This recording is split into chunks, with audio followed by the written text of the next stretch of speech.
What's going on, everybody? GM. Sorry, I am a few minutes late. We got a lot of things moving, a lot of moving parts today. My apologies. We're still here. You already know, Money Maxxis every Mondays and Thursdays at 7 a.m. Eastern. We're here. Join the key crew. Guys, if you're watching this right now, you should see, anywhere you're seeing this live stream right now, you should be able to see a link to our Discord. The Discord VC is live. So if you want to come through, chill with us, talk to us. Maybe you got some trades that you want to be looking at. We're here. We're here. All right. Come join us. You don't have to show your face. Yeah, and let's say you're voice shy. Okay, DM me or join us and type. I'm here. And yeah, we're gonna have us a good day today. Today we're gonna have a little bit of a longer stream because we are going to be starting a new options prop trading challenge. That's right, you heard me say that. Options prop trading, you know.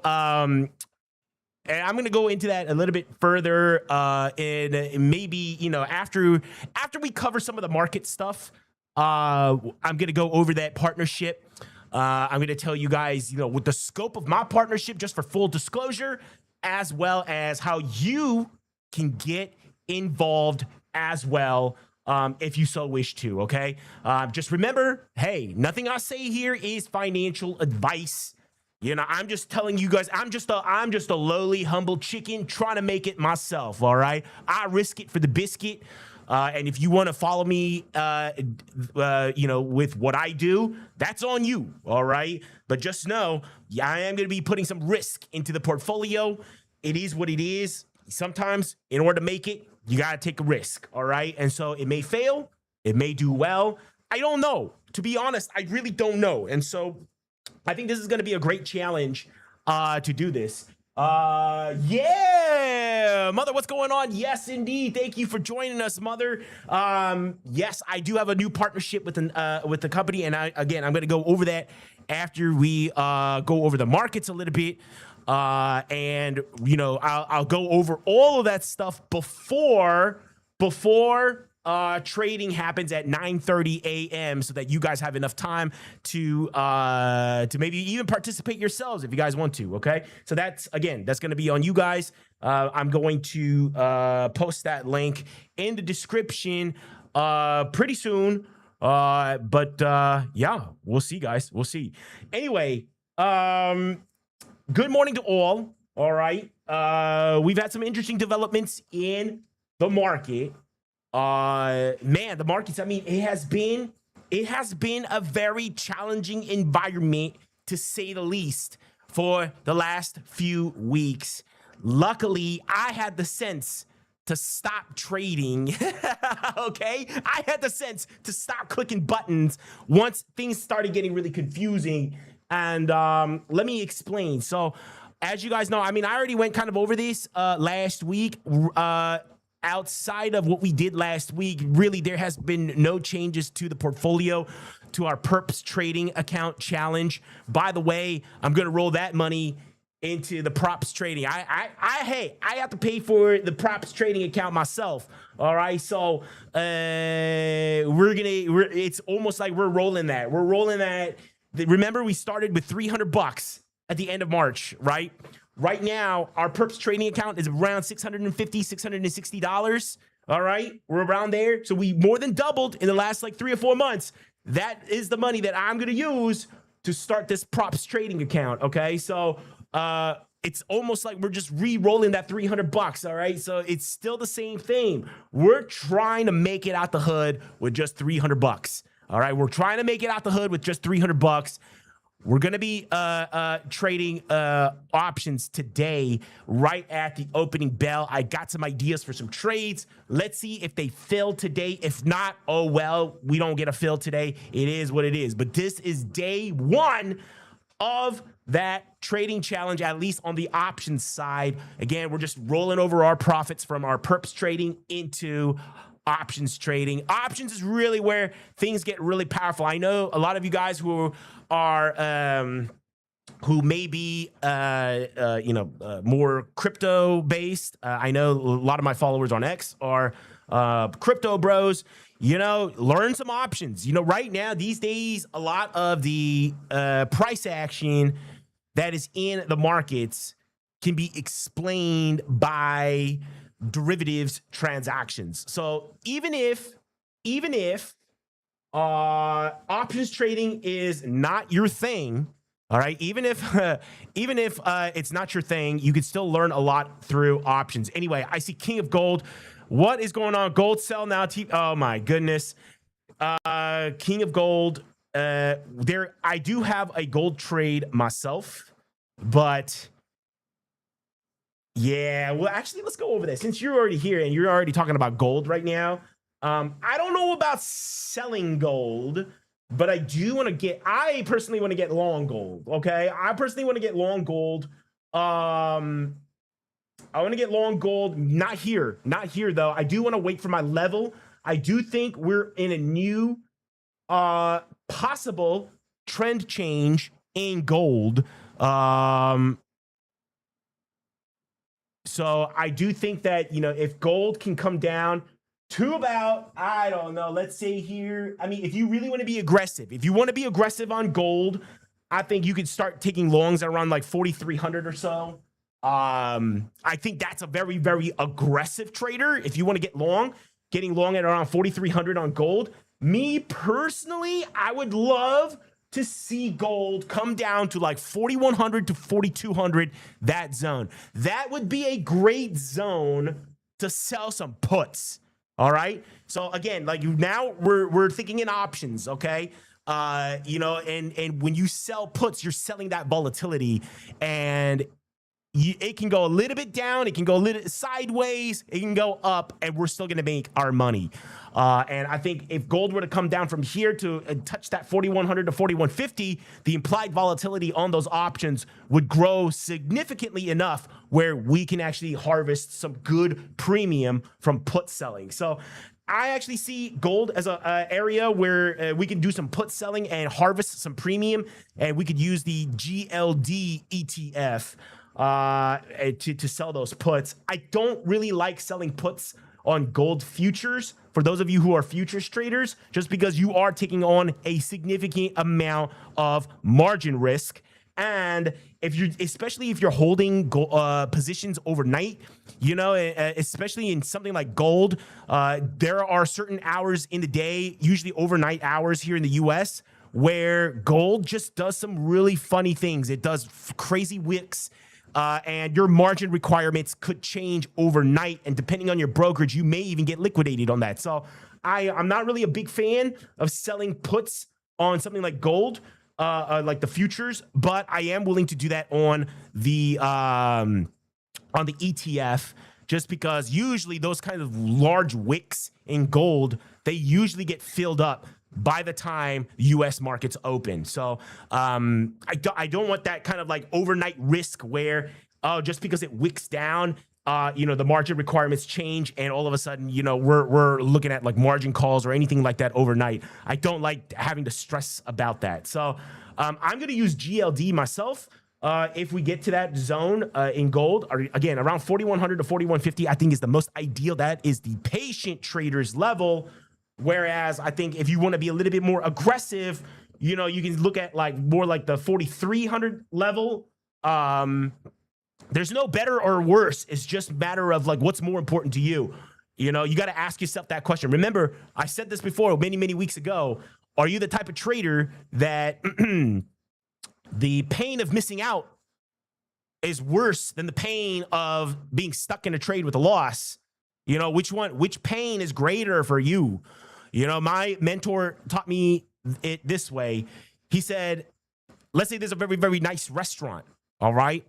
Would you rather be outside looking in through the glass, looking at, all the fine people eating fine food, or would you rather be stuck inside a restaurant that is on fire with only one exit and everybody's trying to stampede out the door? All right.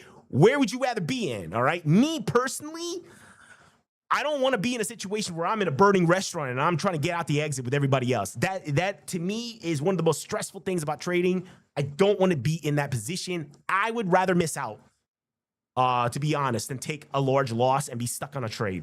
That's just me. Everybody's different. I know some people that are just like, you know what? I cannot miss out on this.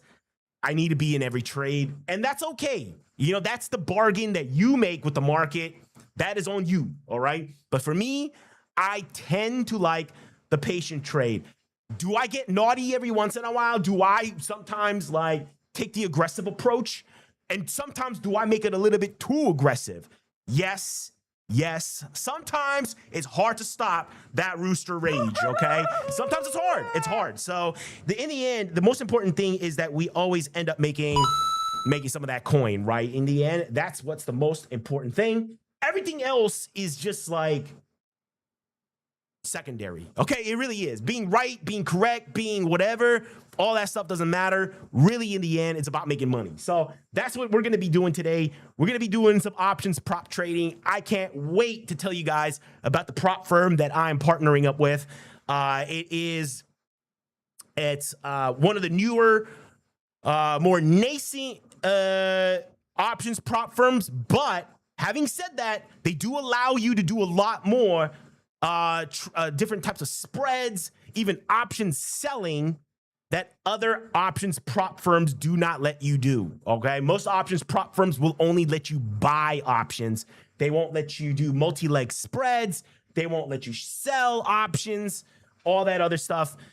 To me, selling options is going to be one of the more critical strategies that we use because we want high probability trades. We do not want to get our account liquidated. A lot of these prop trading firms, they usually have a drawdown limit, meaning after a certain drawdown in your account, they close down your account and that's it. You can't trade anymore after that, okay? You know, and it ranges. I've seen prop firms that have like 3% drawdown limits, meaning if your account balance goes down by 3%, they will close your account, all right? You know, a usual number I see is anywhere between 3 and 6%. I have not seen anybody with greater than 6%. So that just kind of tells you like the risk management that these options prop firms expect you to have in order to continue to the path of becoming a funded trader. Okay. So in that environment where really managing the drawdowns is important, we're going to be using a lot of options selling strategies. And options selling comes at its own risks as well, okay? Options selling is one of those things where it is a very consistent, high probability trades that we enter, but every once in a while when the market gets really volatile, that could be a potential big loss day. That is just the nature of options selling. You're making little continuous high probability profitable trades, but every once in a while, you're going to run into a volatility event where you're going to take a larger loss. All right. So that's what we got to watch out for. So that's going to be our number one priority, is really managing those losses. If we do see volatility increase after we sell options, we have to be ruthless in our risk management. And we just got to make sure that we make our first loss our best loss, as they say.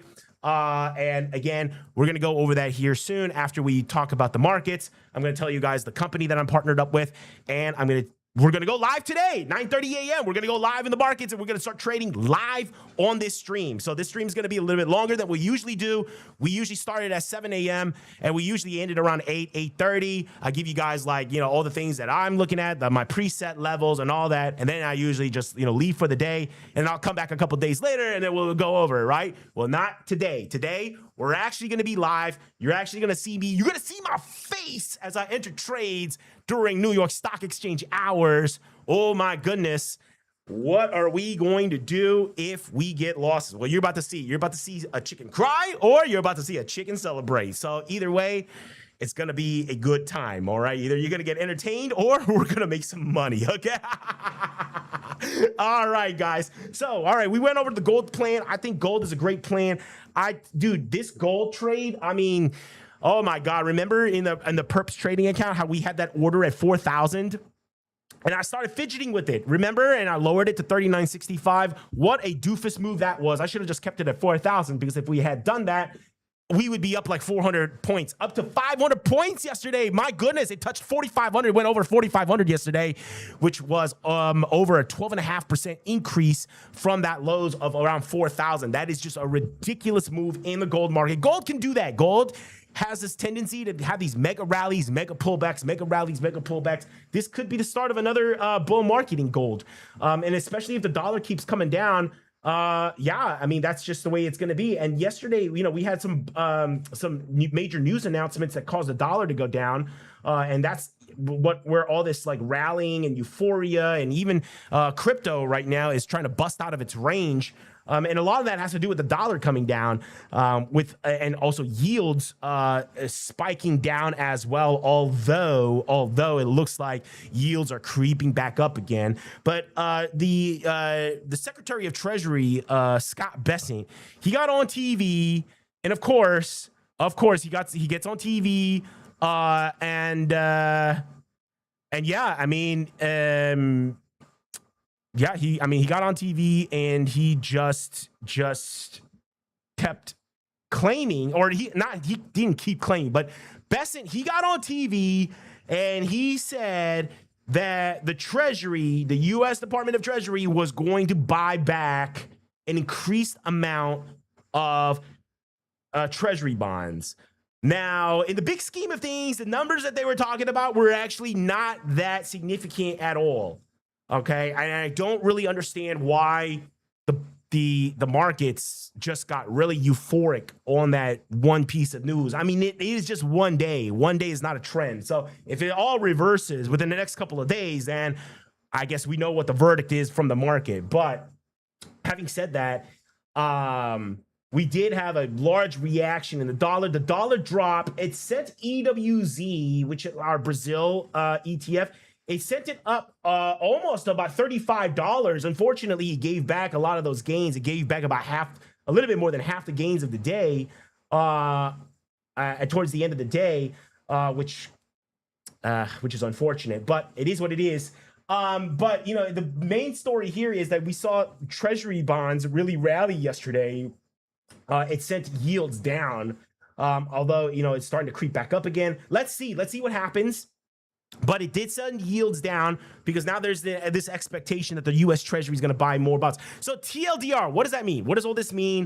You know, it is if you look at the narrative on CT or on FinTwit, you'll see that a lot of people think this as some type of quantitative easing. If you look at the report drafted by the U.S. Department of Treasury, they say that this increased buying will happen from September 9th to like November 4th or something like that, right?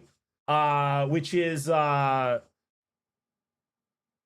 mean, I don't know. I mean, that it just sounds like they're just doing this for the midterms, right? It just sounds like they're just reducing interest rates for the midterm so that the markets stay up, and then, you know, kick the can down the road until elections are over, and then, yeah, and then rip the Band-Aid off. I don't know if that's the plan. That's just like, I guess that's a very, I don't know. I guess that's a very like conspiracy theory type of thinking, but I don't think it's a conspiracy theory at all. I do think that there's every incentive that to make sure to win the election, you know, and so what they're going to do is they're going to try to keep the markets open because the markets higher, because if the markets drop, a lot of people are then going to switch, and I'm guessing with all the agenda items that Trump has, he's going to want that control of Congress, and probably the easiest way for him to do that is to keep the markets going until elections. So we'll see what happens. Having said that, I don't know if any of that is actionable. I mean, I almost shorted Treasury bonds yesterday at the highs. Looking back now, I think maybe it may have been a good idea to do that. But, you know, shoulda, woulda, coulda, right? I mean, shoulda, woulda, coulda. It is what it is. I mean, shoulda, woulda, coulda. So I don't know. I don't know. Having said that, it is coming back down. If we had taken that trade, we would have making money, but you know, who knows, right? If it goes up a little bit more, I mean, I would have been a lot more comfortable with this if this had gone up to like 111.5 on the ZB futures, and then we could have taken like a TLT put spread or put options or something like that. And in the options prop account, we can do that if this thing goes up to like that 111.5. So that would be 111 apostrophe 16, because these prices are quoted out of a fraction of 32. I know. Bond futures quotes is still the old fractionalized system before decimalization. All right. So if you when you're quoting bonds, you have to use fractions. It's just the old way before decimals, before computerized systems. This is how they quoted bonds. This is how they quoted stocks too, by the way, back in the day. It was always like 42 and a half, 42 and 3/4, 42 and 3/8, you know, something like that. It was always in stocks, it was usually in eighths, but in bonds, it can be out of 32 or out of 64. So I know TLDR, but that's just like the old legacy system is still here at least in the bond market. But I do think though, at the end of the year, if the bond market really tanks, and if the 30-year yield, and you can check the 30-year yield using the ticker TYX. I think if TYX goes to around 6%, which is not too far away. Right now it's at 5.2%. And it's been on an uptrend. I mean, if this thing hits 6% by the end of the year, or gets closer to it, I think that would be a good area to go long treasury bonds. So I'm actually looking at ways to get long treasury bonds. And in our options prop account, you can believe that we're going to take some call options when the time comes. So that's going to be towards the end of the year, though. That treasury long is not going to happen until TYX is at least 6%, in my opinion. Okay. But until then, it's short only on bonds, at least for me. It would have been nice to see a bigger rally in treasury bonds, but we're not seeing that rally, so it is what it is. I mean, I wanted to choose patient levels. I don't like to be in a drawdown, but that's just me. Okay, that's just me. Everybody's different. I know some people. I know yesterday some people took that treasury short right at the highs, and congratulations if you did. Unfortunately, I did not. All right. And it would have been decent gains. It's not like, you know, I missed out on like monster gains or anything like that. It would have been decent. It would have been decent though. All right. ADM continues to do well. Yesterday, it was one of the few stocks that didn't do well on that rally yesterday after the treasury announcement, but we're still up. We're still up about 20 to 30% on our 100 strike calls on ADM, which is nice. Would I want to buy ADM options in an options prop trading account? Probably not. All right. Just because ADM and some of these names have these really, really mega rallies, but they also have these large drawdown periods. And during those drawdown periods, I do not want the drawdown in some of these longer term plays to affect our daily drawdown limits on those prop trading accounts. And again, I'll go over that in more detail as I go over the specifics of those prop trading accounts. But I don't want that much volatility in the position, especially on a position that I hold overnight and going against me and going towards my daily draw limit. Okay, so I don't think I'm going to be doing as many leap strategies. I will still do leap strategies on my own personal account, but when it comes to the options prop trading account, we're most likely going to be doing more options selling than anything else. All right, and yes, we're going to do this methodically so that we can get a payout as soon as possible without having to do re-evaluations over and over and over again. For those of you guys who are longer term props traders, for those of you guys who have been with props firms you guys already know that if you breach that drawdown limit, well, hell, you're gonna have to do that reevaluation again, and they make you redo it. Every props trading firm, whether it's options, futures, crypto, stocks, whatever it is, if you breach your drawdown limit, they make you go through that evaluation period again. Okay, so we do not want that. We do not want to waste time being in evaluation period after evaluation period. We just want to do it once, get funded, and stay there and just reap the rewards and keep continuously making it a cash generating engine. That's what this is all about. And again, we started this whole stream. We started Money Maxxi with just $300. All right. We're trying to make it out the hood with $300. We made some good money on Hyperliquid. Now we're going to do some options prop trading. We're going to get ourselves a prop account and we're going to start kicking some ass, hopefully. All right. So that's that. Other trades that I'm looking at right now too. I mean, gold is starting to pull back a little bit. Oil, oh man, this thing, golly, man. Remember how we got in right here? We got in at the end of June, on the end of July. Remember July 28th, we got in oil, and I thought I was really smart.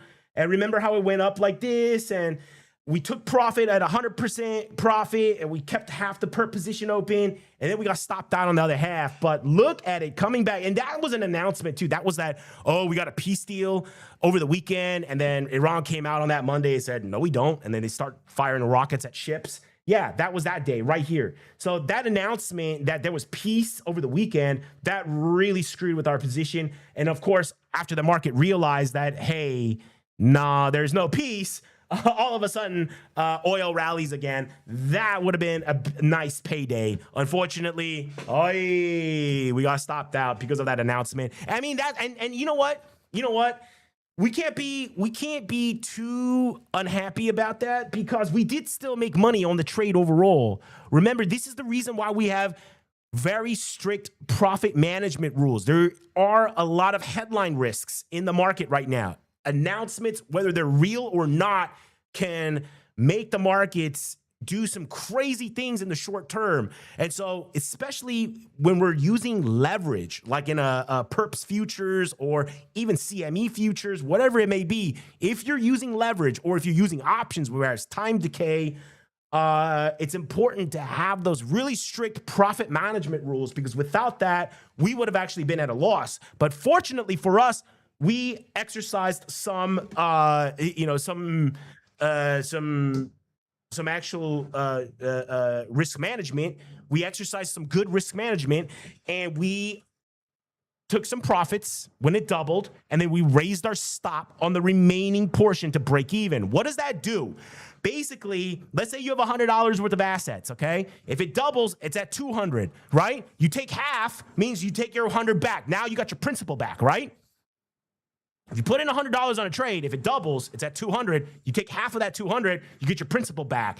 Now you have a $100 position that's still in the market, that's still live. That half position that you did not sell is still live. But if you raise that stop on the remaining position to break even, that means it will go back down to 50, and at 50 it gets closed by the stop order, right? So what happens? In the end, you got your 100 principal, then you got your 50. If you get stopped out, you just made 50% overall on the whole trade, even though you got stopped out at break even, all right? This is the reason why we have strict profit management rules, all right?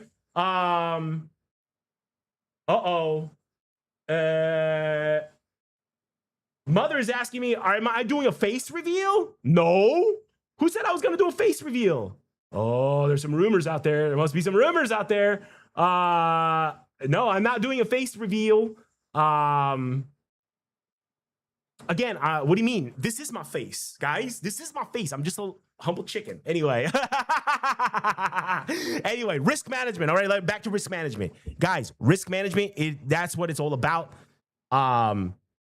And that's going to be more important ever before now that we have these daily draw limits, okay? Because I used to be, and I still am in my own personal account, I'm a little naughty, okay? I'm a little naughty. All right, sometimes, I take a drawdown. I'll take a drawdown, Sometimes I take a drawdown a little bit more than what I should, okay? And no, in the options prop trading account, we can't do that. It's gonna have to be as cold as ice, all right? We're just gonna have to get in, we get out, we get our profit, we move on. No holding on to a position.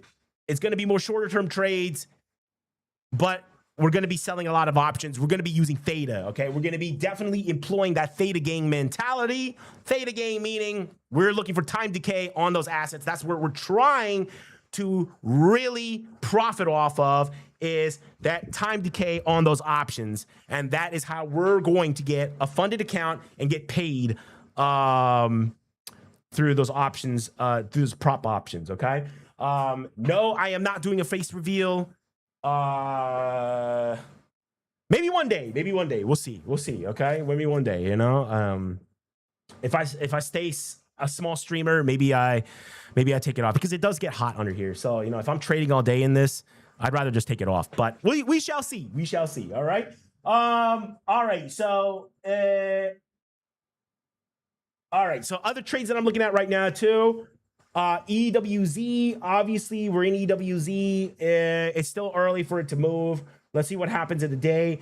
Google is another stock we've been getting in and out of. Google, we made money on that. Remember, we made some money on Google.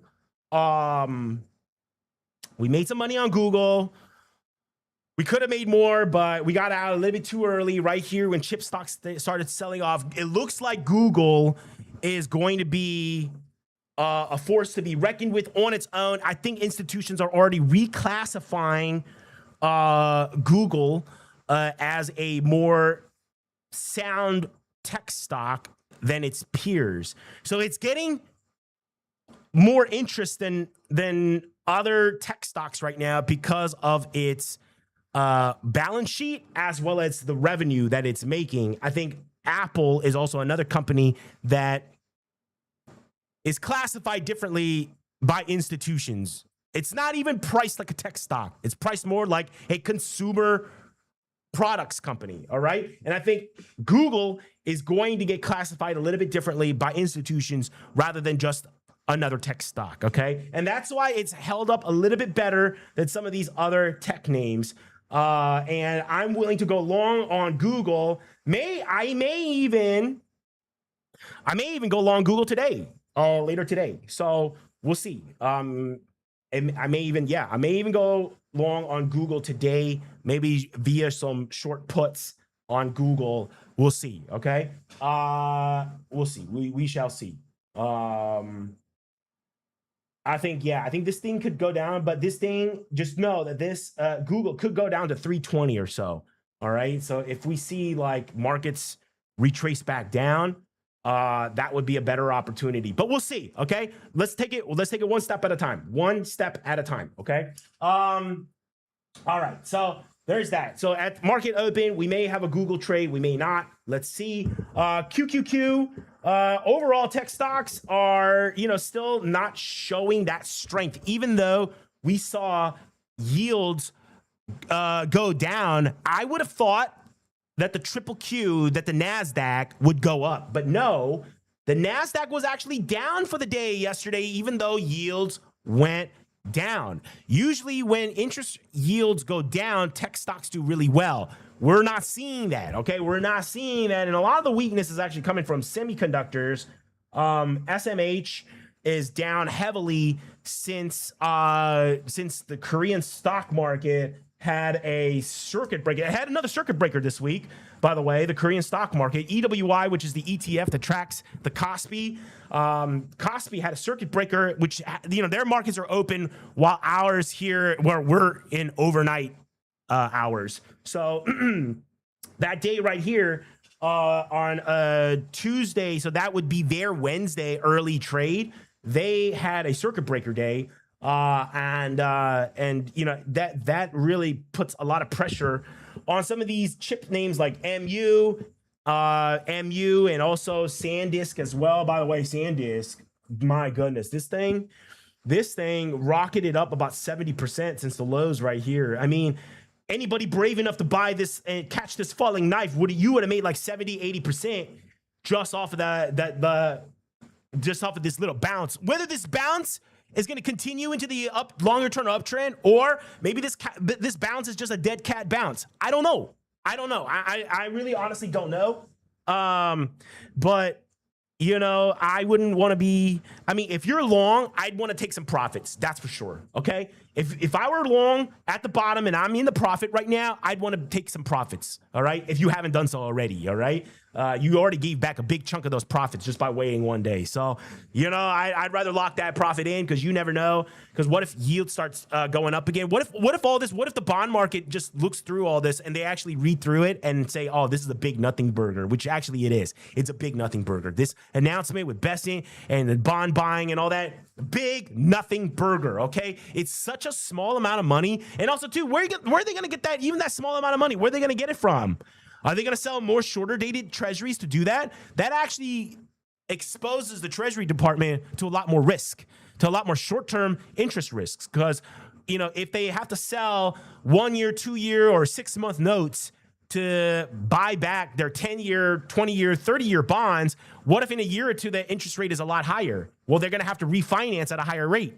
That puts the Treasury at a little bit of a risk there. So again, like, how are they going to fund this? Are they just going to print more money to do this? Are they just going to increase the money supply to do this? Well, apparently the currency markets have spoken, and they really dumped the dollar on that.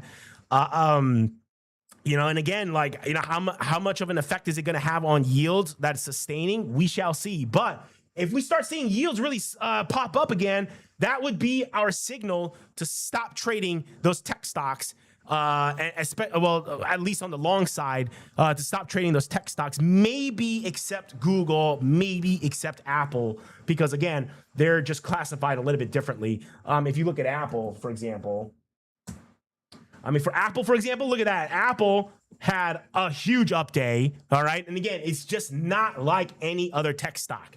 All right. Apple is just a little bit different. All right. Google, again, Google, I think, is starting to be classified differently. It also had an up day. Stocks that are not close to being considered like that. I mean, Amazon is one of them.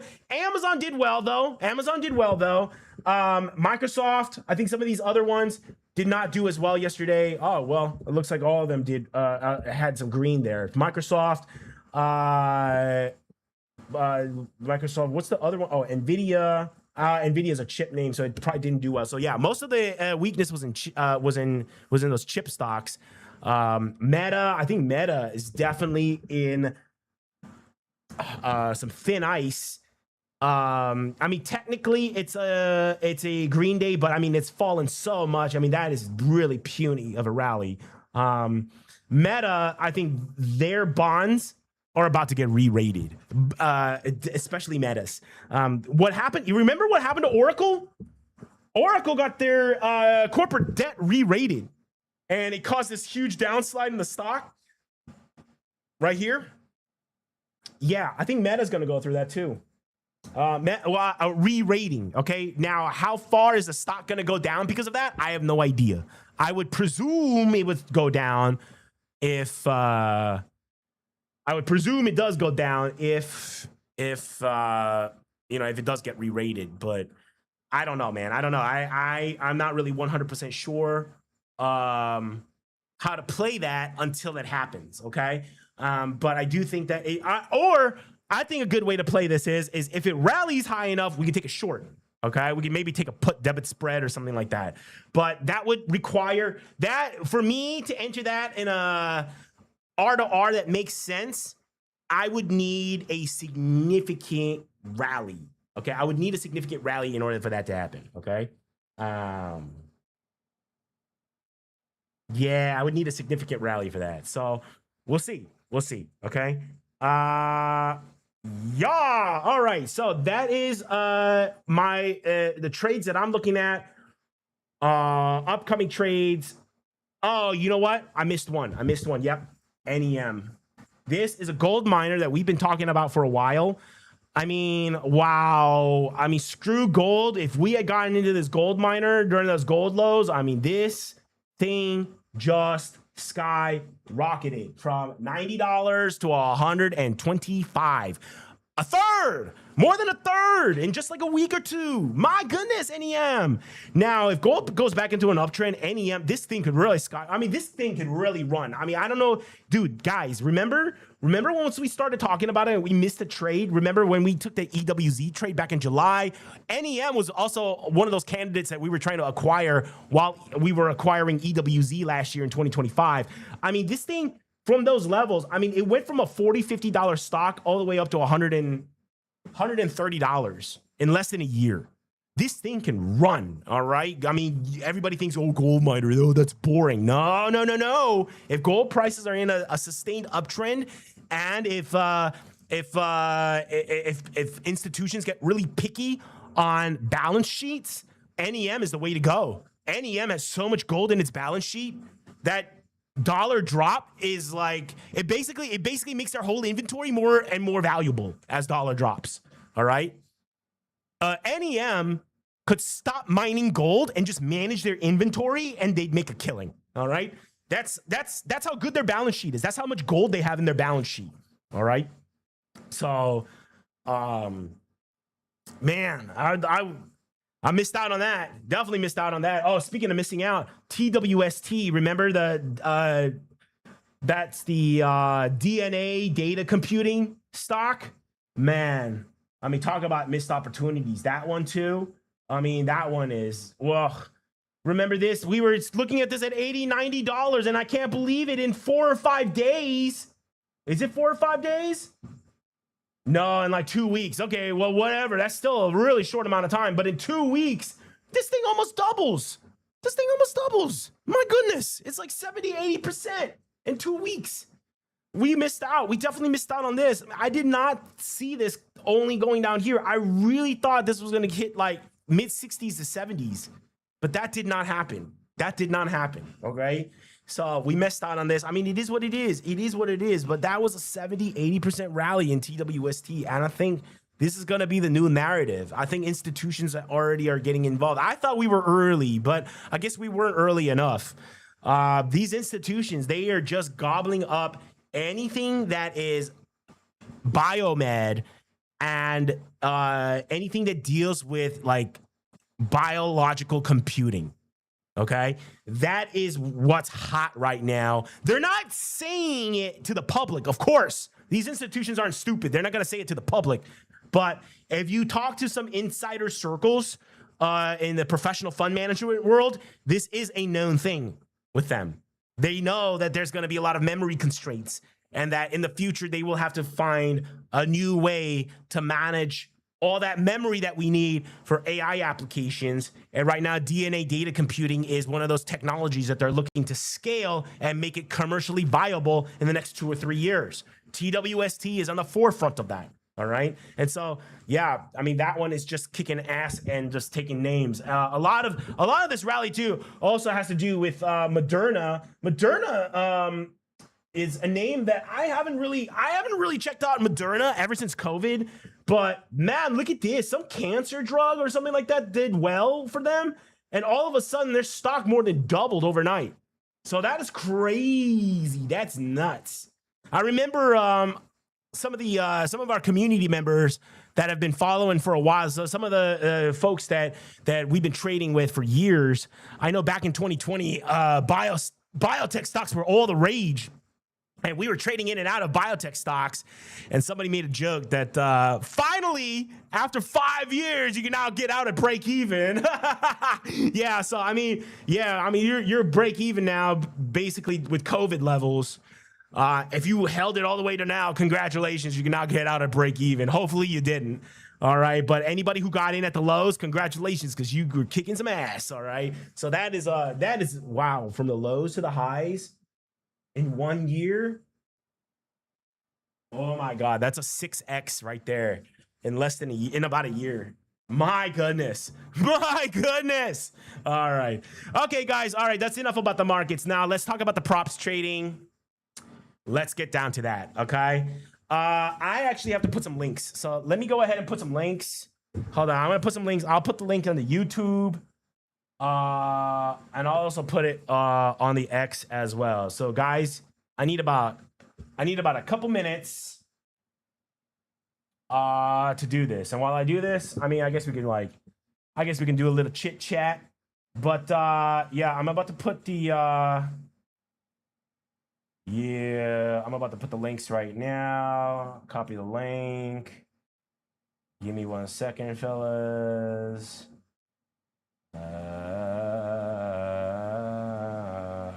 Okay, there we go. There we go. There we go.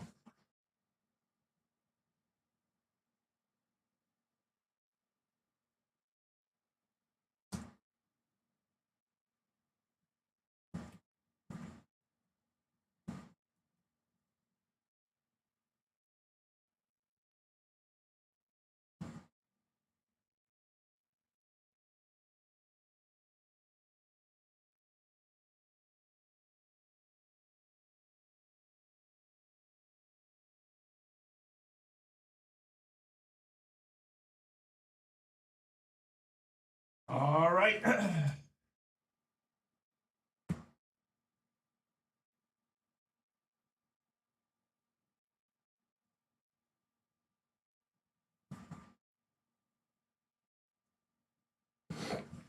All right, there we go. Okay, so I put it in our Discord.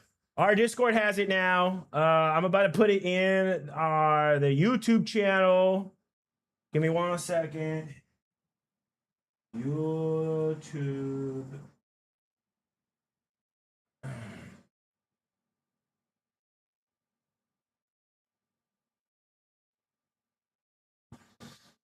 Oh, okay. Bear with me, guys, as I do this. I gotta put the links down so everybody can get to it.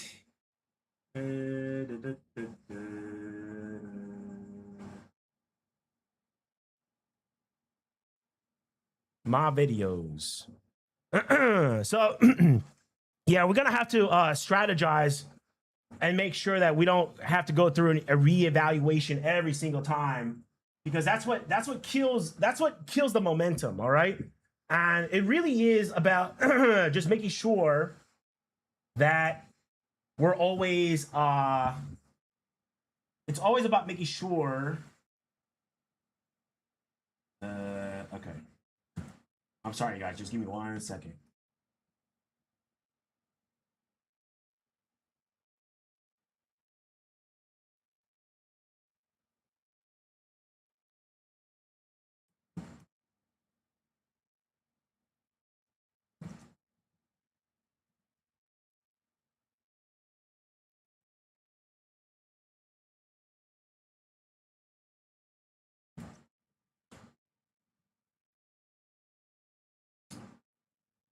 Give me 1 second, guys.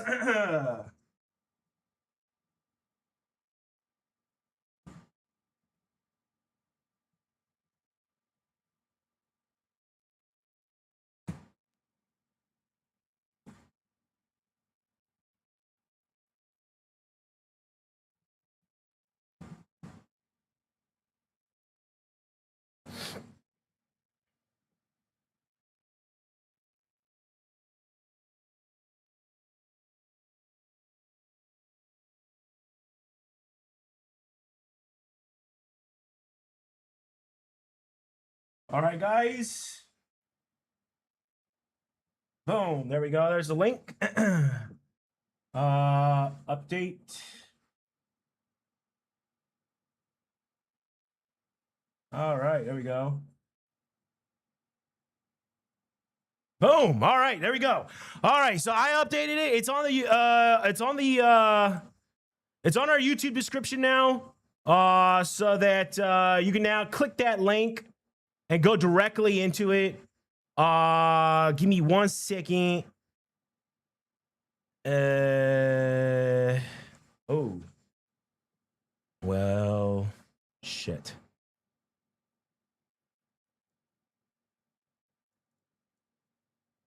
Okay. All right, there we go. And I'm also gonna put it on our on the Twitter as well. So give me 1 second.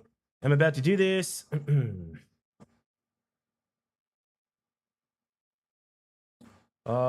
Yeah, I'm about to do this on the Twitter as well.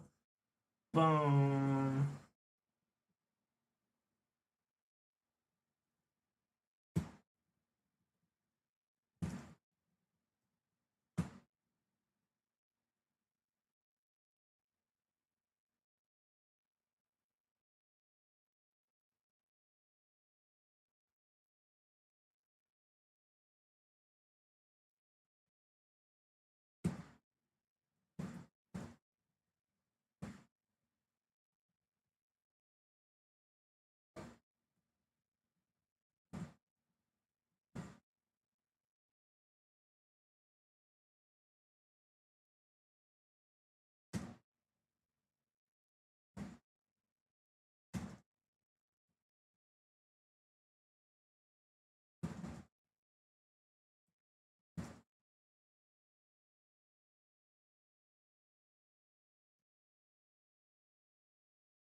What is it? August. What's the last day of the month?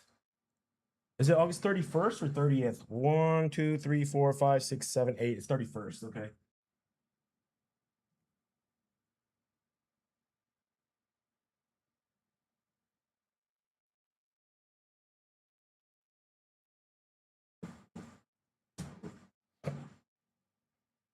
All right. There we go.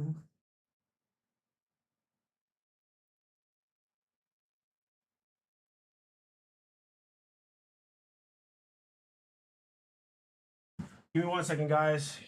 Just putting this post out, starting up with 100K.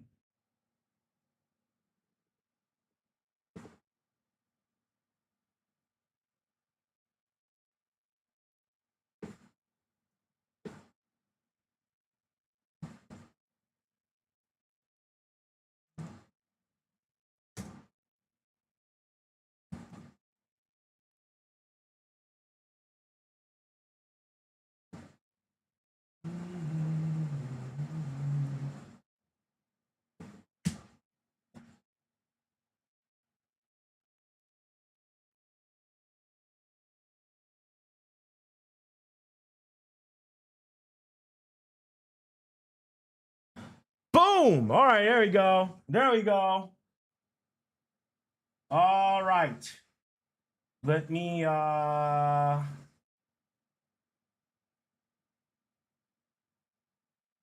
mm, mm, mm.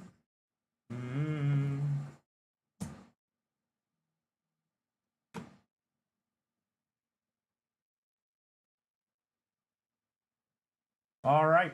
There we go. Oops, I locked my own shit on accident. Oops. Okay. So there we go. All right. So now we're good. We're good. All right. So now we have everything. Sorry about the little radio delay there. All right. My bad. My bad. But I had to do this. All right. So there we go.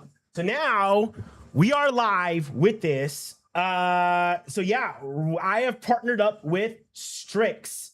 All right. Strix is a options prop trading group that I decided to partner with.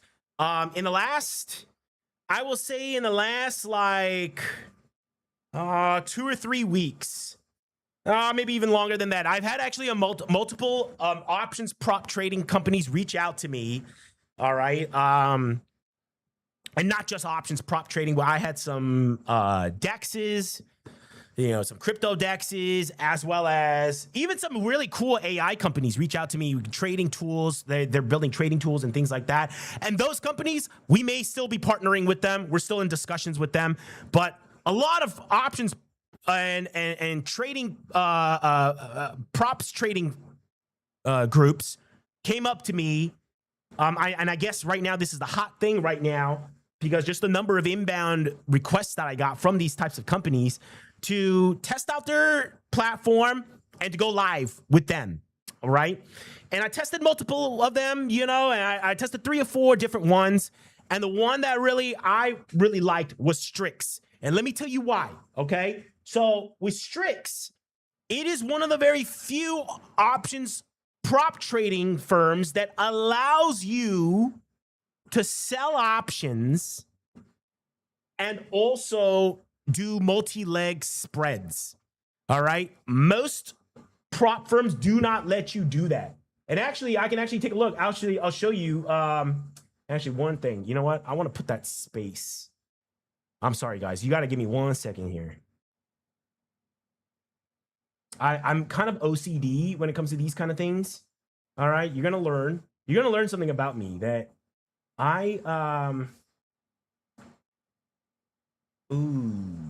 well, I guess not. Maybe not.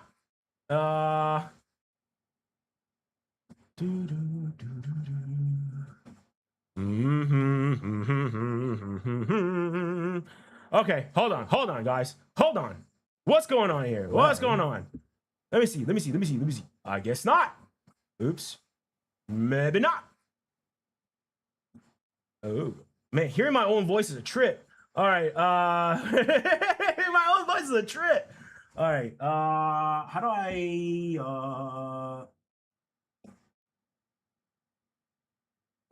I just want to edit that description and put a little space after the link, man. Yeah, like that.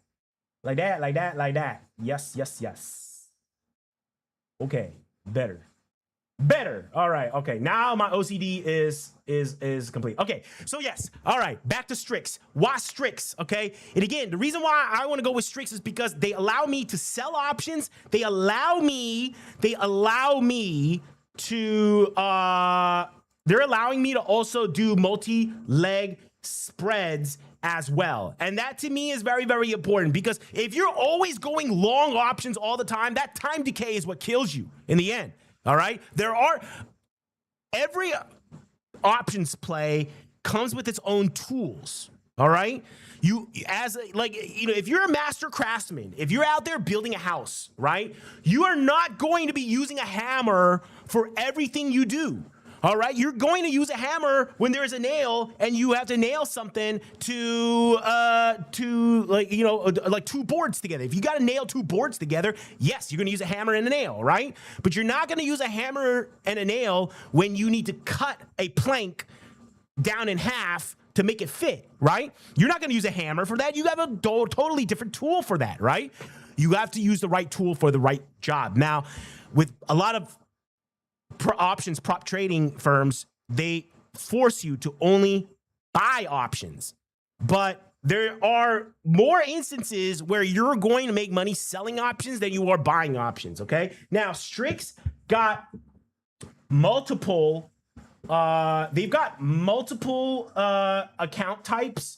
So there's something called the Strix plan and an Express plan. Okay. Now what I've got is I actually have the Strix 100K account. And now, like every other options prop trading firm, you have to go through an evaluation. Actually, it's not just in options. Even in stock props trading or crypto props trading, you still have to pass an evaluation. You have to pay an evaluation fee. All right. Now I had to pay $469 for it. Now, if you use my code is Rooster, and I put it down in the links. If you're watching this on YouTube, it's down in the description. If you're looking at this on X, I just put a post that has the link and my code on there. It's just Rooster, ROOSTER. If you use my code until the end of the month, until end of August, you will get 55% off on that evaluation. So, hey, there's that saying, the early bird gets the worm, but the first bird gets caught in the trap. So I'm the first bird. I got caught in the trap. I had to pay this. It is what it is. I'm just using the gains from our previous trading challenge to pay for this. But for you guys that are getting access to my code, you get 55% off. And let me tell you what that comes down to. 469 times 55% off. That's $211. You're getting this at $211, all right? So if you choose to do the 100K account. Of course, if you want to do some of the other smaller accounts, you're welcome to do that. You still get your 55% off if you use my code Rooster by the end of the month. If for some odd reason you're watching this live stream or you're watching a clip of this after end of August 2026, you could still use my code. With my code, you still get a 10% discount. So that was really nice of Strix to do that, to really offer our community that deep discount for the next week and a half. So shout out to my boy George, one of the co-founders of Strix. He reached out and he really hooked it up with this discount for us. Let me tell you guys, $211 to get a $100,000 account. I mean, that is one of the, that's almost like a giveaway. All right. Even if you were to pay the full amount, the 469, it's actually much less expensive than some of the other props firms that are out there, because some of these options prop firms will also make you pay a monthly fee to keep the evaluation going. All right. With Strix, there are no monthly fees. So whether it takes you, 1 day to get funded, or whether it takes you 3 months, it doesn't matter. It's going to cost you the same. All right. And that to me was huge too.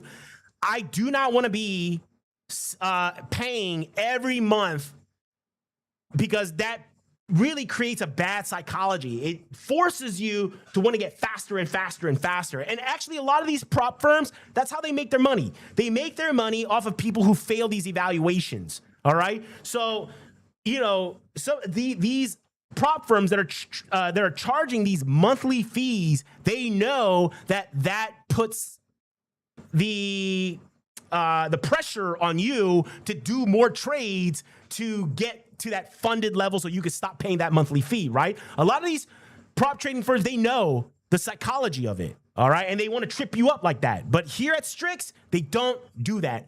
They don't have a monthly fee, so we don't have to worry about how long it takes, whether it takes us a day or two to get to our threshold, to get funded, or whether it takes like 2 or 3 months. It really doesn't matter, okay? It really doesn't matter. In the end, it's gonna cost the same.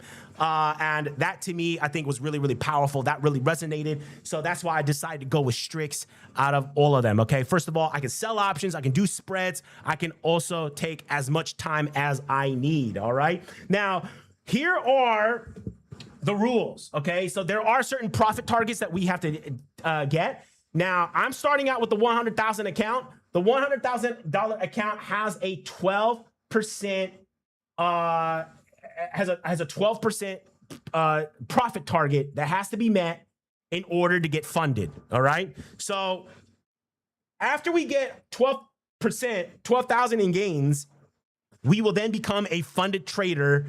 And at that point, we will then split the profits 80-20. All right. I get 80% of the profits that I make once I'm funded. And I guess Strix keeps 20% of the gains that I make after I get funded. Okay. 80-20 split. I need to get to 12% gains in order to get funded. My trading drawdown is $6,000 or 6%. Okay. Now, this is in the evaluation period, this is a trailing drawdown. It's a trailing drawdown. So meaning so basically, like, for example, if I'm at 110,000, it's going to be 6% from 110,000. Okay. So, that trailing drawdown keeps going up as my account balance goes up. And that is always reset at the end of the day. So whatever, if my account goes up at the end of the day, at the closing price, that's the new level at which I will have that drawdown limit, okay? So that's why I keep telling you guys, we have to make sure that we do not lose 6%. So now what if? So now you got to think to yourself, what if you have 5, 10 losing trades in a row, right? So we have to position size accordingly and really make sure we're not taking on too much risk, because what if something happens overnight? What if this? What if that, right? Especially since we're selling options, okay? Some of the position sizes for some of you guys, some of you DGens out there, it's going to seem like it's really small position sizes, but they're not. Over long period, over weeks, over 2 or 3 weeks, those little gains will compound into 10, 20, 30%. And I'm going to show you how to do that. I'm going to do that myself. Again, not financial advice. I'm not telling you guys to like follow me on everything that I do. I'm not a sage. I'm not God. I screw up too. I take bogus bonehead trades myself. But in the end, it's about strict risk management. And I'm very confident that with our risk management, we'll be able to get a funded account and be profitable, okay? Again, you don't have to follow what I do, all right? I am risking it for the biscuit. I mean, $469. You know, I mean, for me, again, I'm using some of the gains in our previous challenge account, but, for some people that might not be easy to come up with. But having said that, you get to trade with a $100,000 account. If you get funded, you get 80% of those gains. And especially for those of you guys who have very small accounts who may not have a way to get a big account very quickly, this might be a good alternative to get you guys that initial capital, all right? So use it as, just be very careful, exercise good risk management. I will be here trading alongside you guys, okay? So you get to see what I do. You get to see the mistakes I make. You get to see, the successes that I make as well too, all right? I'm going to show you every trade, everything like that, so you know exactly what I'm doing, and hopefully you guys can learn, and hopefully we all can grow together, all right? That's what this is all about. But anyway, this is the reason why I chose Strix. And actually, you know what? And just for comparison, let's actually go through. Let's actually go through this, okay? Let's actually go through some options, prop trading, okay? I'll actually show you some of the terms from some of these other names, okay? And so that you know, like, competitively, like, how does it look like? So Vanquish is also one of the larger ones that are out there. And, if you look at their plans, all right, they also have like a $100,000 account and things like this. But they charge $999 a month for that evaluation. They're charging you double the full Strix price. All right, the full Strix price is $469. Again, if you use my code Rooster until the end of the month, you get 55% discount. All right, so you can basically, for $211, you can get the same account, if not better, than what some of these major options prop firms are charging per month. I mean, they're charging $999 a month for an evaluation. So if you can't get it within 1 month, guess what? You're going to pay $2,000 for 2 months. If you can't get it in 3 months, you're going to pay $3,000 for that account. Whereas with Strix, you only pay a one-time evaluation activation, and that's it. No monthly charges. All right. And again, until the end of the month, if you use my code Rooster, you're getting it for $211. $211, you can take as long as you want or short as you want. All right. You can do option spreads, you can do option selling, and no monthly charges. But with some of the major players, you're going to pay a monthly fee. And again, with Vanquish, you're looking at $999 for the same $100,000 evaluation account. All right, which is crazy. All right. And when I saw that, I was like, okay, there's definitely some value here at Strix. All right. This is one of the reasons why I chose them over some of these other names. All right. And, and the other reviews that I'm doing right now, it doesn't necessarily mean they came up to me. There were a few brands that did come out. I'm not gonna mention who I rejected. I don't think that's, that's not good taste. That's tacky. So this is like some of the other research I did on some of the other prop firms that are out there. Velo Trade is another one. And this site actually, Velo Trade, which is their own prop firm, they're rating other prop firms, which is like, okay, well, conflict of interest, but whatever. They do have some aggregated.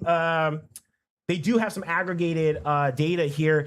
Velo Trade does let you do long and short, but they do not let you do multi-leg. So you can't do spreads or things like that. And also too, they don't let you do spreads. They do charge about $480 for a $100,000 account. So very, very similar pricing as far as the full pricing is concerned. But again, with Strix, they were nice enough to give our community a deeper discount. So again, that's another good thing. If you are going to do an evaluation, you want to do it as cost effective as possible. So again, shout out to Strix for doing this. Some of the other platforms that are out there also combine like futures and things like that. They're not purely options trading, from this site. It can, some of these funded accounts can get very, very expensive. Actually, I don't see the pricing data on this one. Let's see here. Let's look at some of the other ones. But again, you get the gist, okay? Oftentimes there's these monthly service charges or monthly fees that you have to pay. And why do that? I don't want to be pressured into trading anything. So I'd rather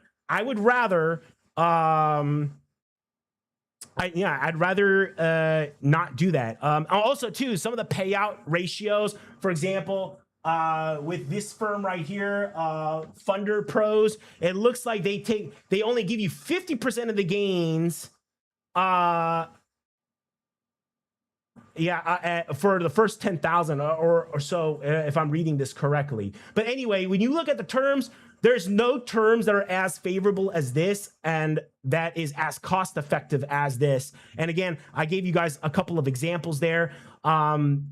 Strix is the platform where they give you the most freedom on what type of trades you can take, and also the most cost effective as well, without that monthly evaluation fee or the monthly continuation fee that other perps with other props accounts will charge. So that is a huge advantage, and that's why I went ahead and that's why we're gonna go with Strix. So guys, go ahead, and if you guys want to do this too, and I'm not telling you guys to do this, you got to consider whether this thing is going to be right for you or not. But I'm going to be doing this, and hopefully we're going to get from rags to riches. We're going to make it out the hood with this evaluation and this funded account. Let's go, baby. Hopefully, hopefully we make some Boku bucks with this. All right. So anyway, we're going to get started at around 9:30 a.m. At 9:30 a.m. on the dot, we're going to start doing some trades. I don't know what trades I'm going to be taking right now. I have no idea which way the market is going. This is what the Rick's trade profile looks like. If you look at my positions, I have no positions. I made no trades yet. We're going live together, guys.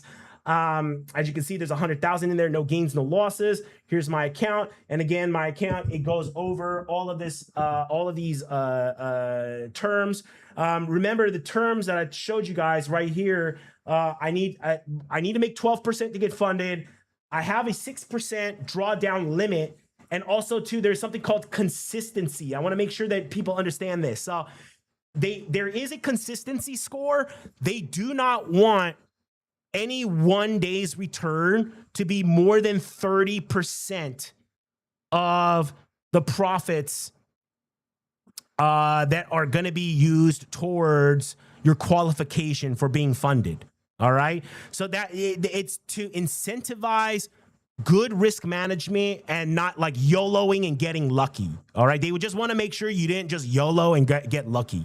All right. So there is a consistency score, meaning that any 1 day's return can't be more than 30% of the gains to get you to that 12,000 to get funded. All right. So I just got to make sure that in any 1 day, I'm not making more than 3,600 bucks. Okay. I mean, if I do make more than 3,600 bucks in 1 day, no biggie. All right. It just means I need to get a little bit more just to make that day less than 30%. That's all it is. It just means I need to make a little bit more just to make that consistency to fit in that consistency score. Okay. So this consistency score is common in a lot of props trading programs. All right. Usually I see anywhere from 25 to 35% consistency scores. All right. I saw one where it was ridiculous. It was like a little bit, it was like 20%, which I thought was kind of, that was a little bit too much. Okay.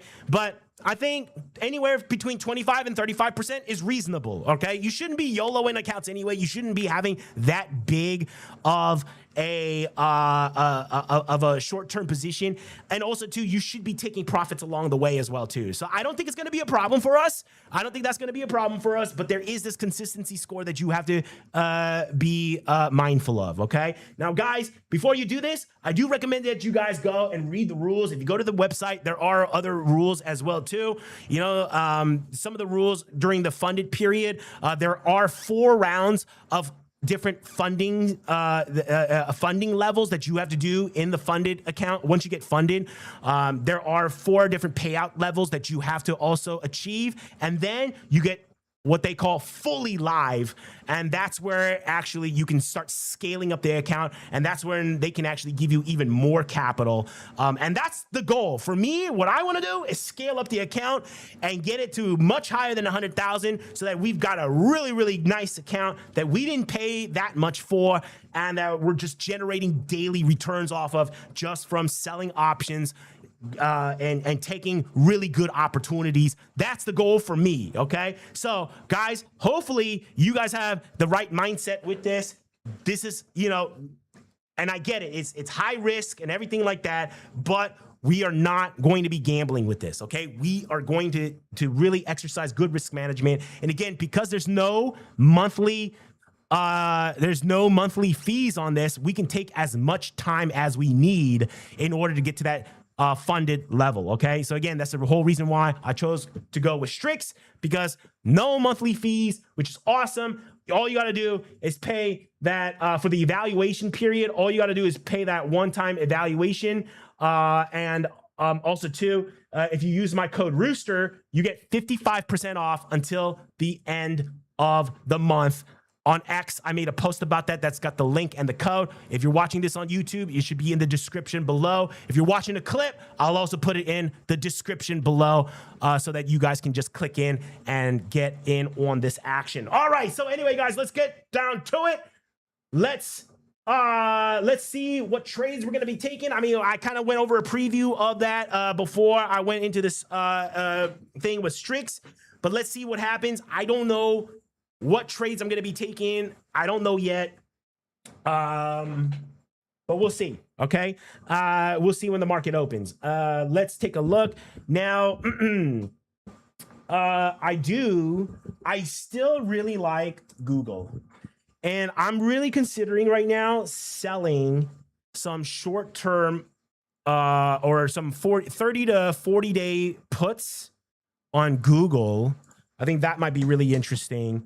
Right now it's at 338. We're seeing Google actually come down a bit, which this might be good. This might be good. Okay. Now, the more patient approach would be to wait for 320. At 320, I may even be willing to take a call debit spread on this one. Okay. I mean, again, position sizing is everything. So make sure, you don't over position size. For a call debit spread, I may risk like 1% of the portfolio and stop out at 50% losses. So that, I'm only losing 0.5% on the trade. That might be responsible. If I'm selling options, let's actually take a look at Google on Strix. Let's see what the premiums are. I mean, of course, the premiums are going to change once the market opens, but let's just take a look.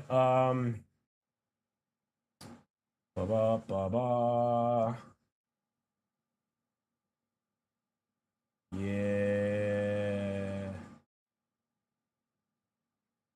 A second. Let's look at Google. Let's look at the 45-day, the 45-day, the 45-day. Also, too, I'm not really sure why. All right, hold on. Let me see something. All right. Let me make sure.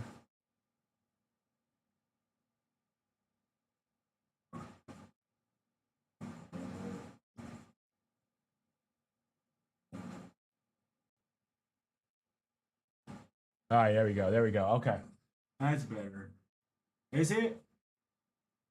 Or did I just screw myself over? I just repositioned the screen there a little bit. But then you can't see the numbers.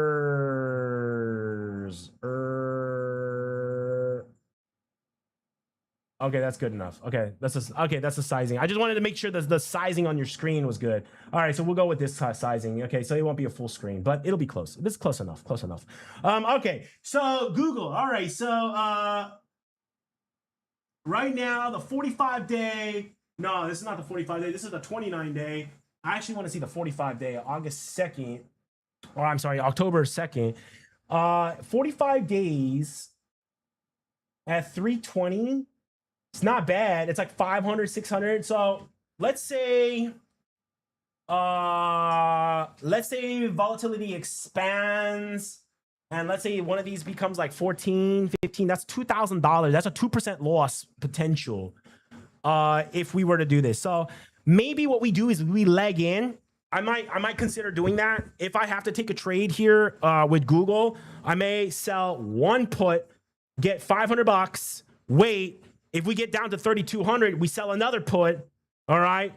And then we sold it for about $2,000 in premium, and then we can wait 45 days, and as long as it closes above 320, we can collect that 2% pretty much for 45 days. Of course, it doesn't take full 45 days to make most of the profit in selling put options. If it chops around for a week or two, we'll get most of that. Okay, we'll get most of that. So that may not be a bad choice for our first trade to sell some put options on Google. So I might even do that. That might actually sound like a trade that I might take there. Okay, so that's one trade.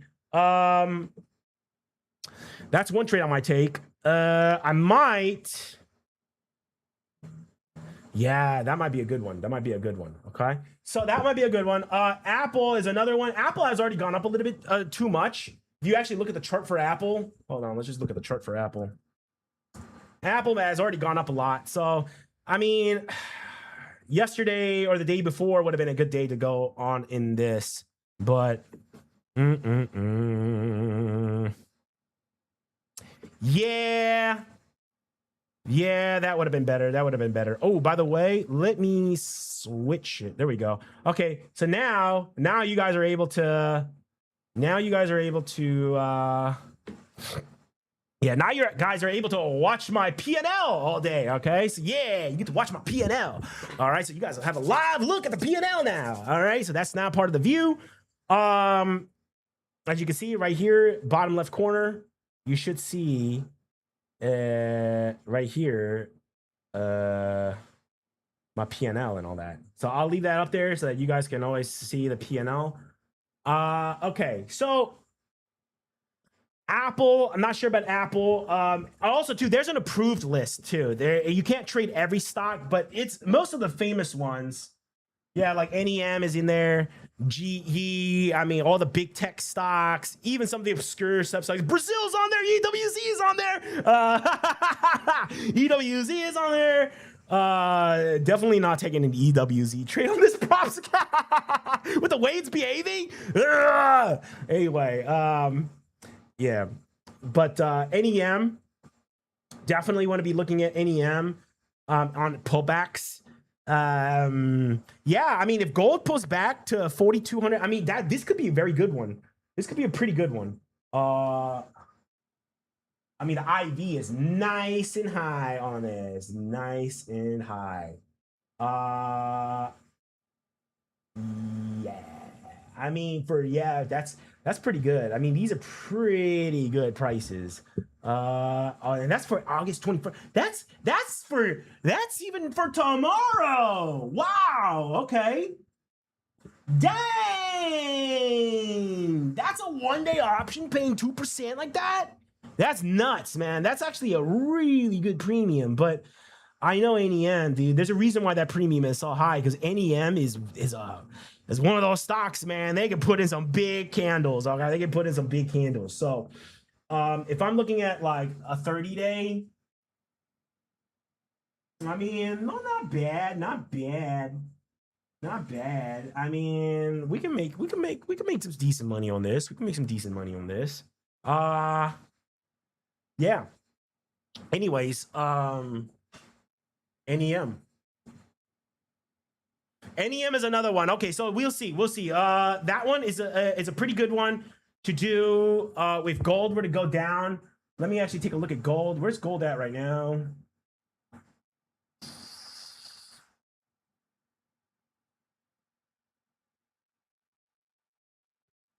Gold is coming down 1.5% today.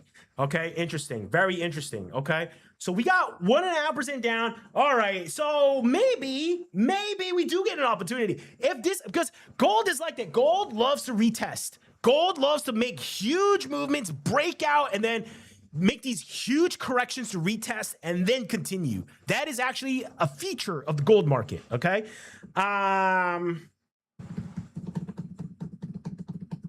Yeah, I want to be patient on gold. I want to be patient.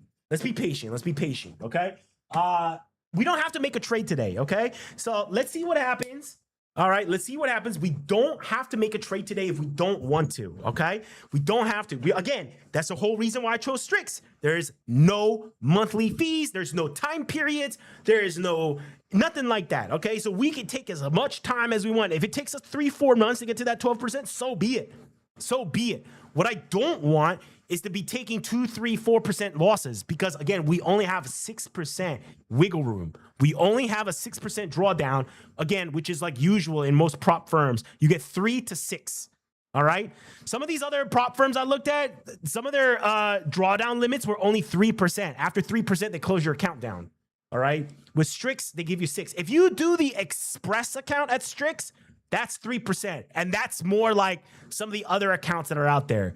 And that one, the trailing limit is intraday. It's not end of day decided. It's all throughout intraday. Again, which is more like some of the other prop firms that are out there. So that's why, but in return for all that, you may be thinking like, why would anybody choose that Express account then if it's, if the wiggle room is less and you have to do, your drawdown limit is based on intraday levels. Why would anybody do that? It's because the profit threshold to get funded is lower.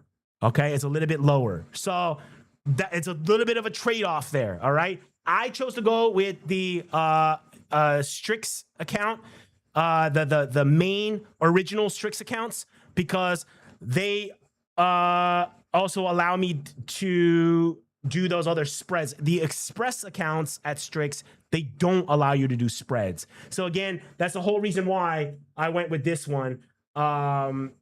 With the Strix plan. There's a Express plan. Okay. Again, this is what I'm talking about with the Express plan. And it is cheaper. It's cheaper to do the Express plan.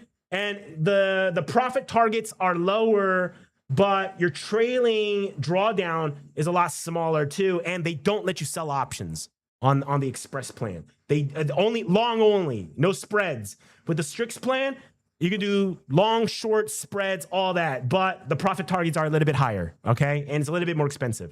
So I went with this, all right? This is the one I went with. But again, choose one that's right for you. Again, read the rules and see what's right for you, okay? All right, so there's that. The market doesn't open for another hour. So, oh, man.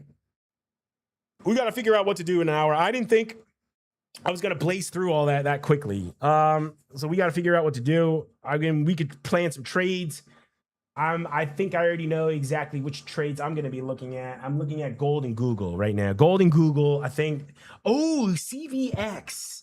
How's CVX doing? Oh wow! Look at that thing. That is running away to the upside, man. That is running away to the upside. Dang.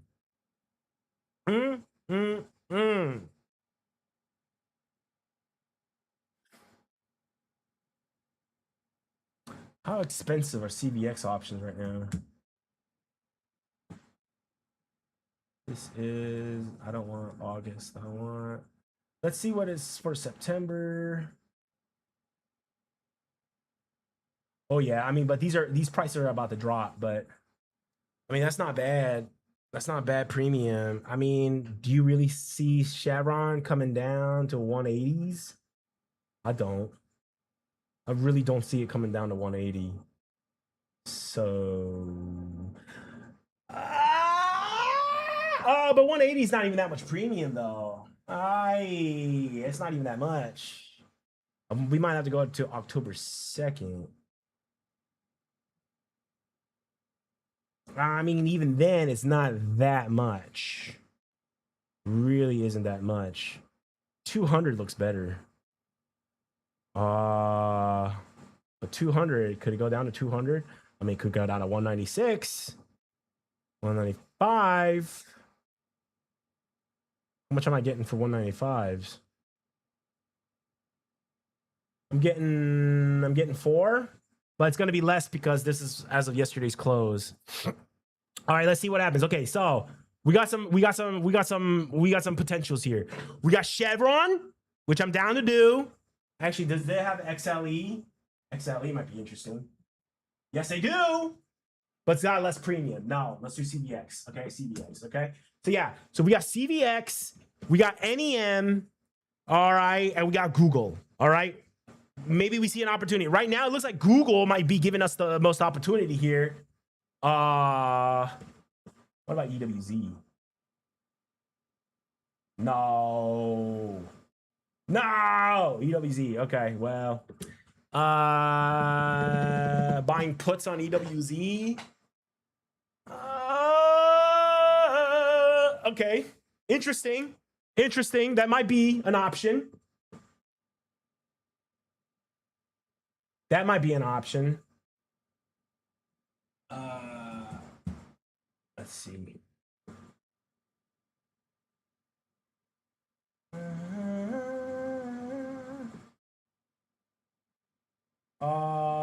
October 2nd. Yeah.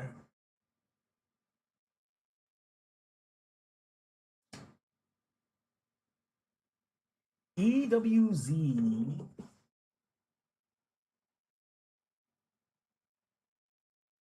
is not $39.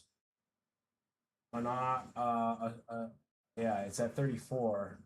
Maybe it's just doing an maybe it's just because it's pre-market. But yeah, 34 is $1.20 in the middle. $1.20.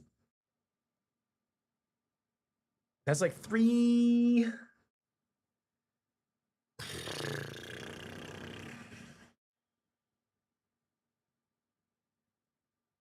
Okay. Okay. I might be able to do that. I might do that. I might do that. I might do that. Do that. All right. I might do that.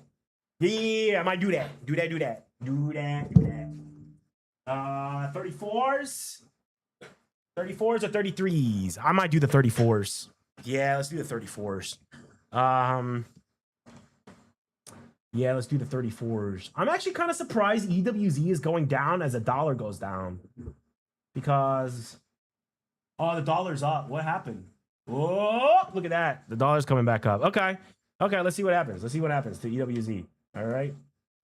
That's a pretty big move. Is that a big move? Where's the ATR at? 44 and a third cents.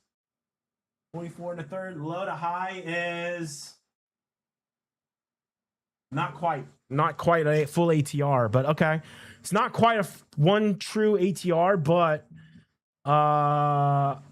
okay. Interesting. Very interesting. All right. Let's see what's going on. And oh no. No. Let's look at my profile.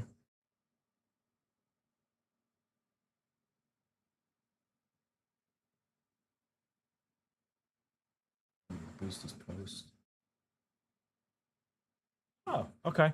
Well, let's see. All right. Let's see what happens here. I want to see what's going on. Let's see what's going on in Twitter land. All right, let's see what's going on in Twitter land.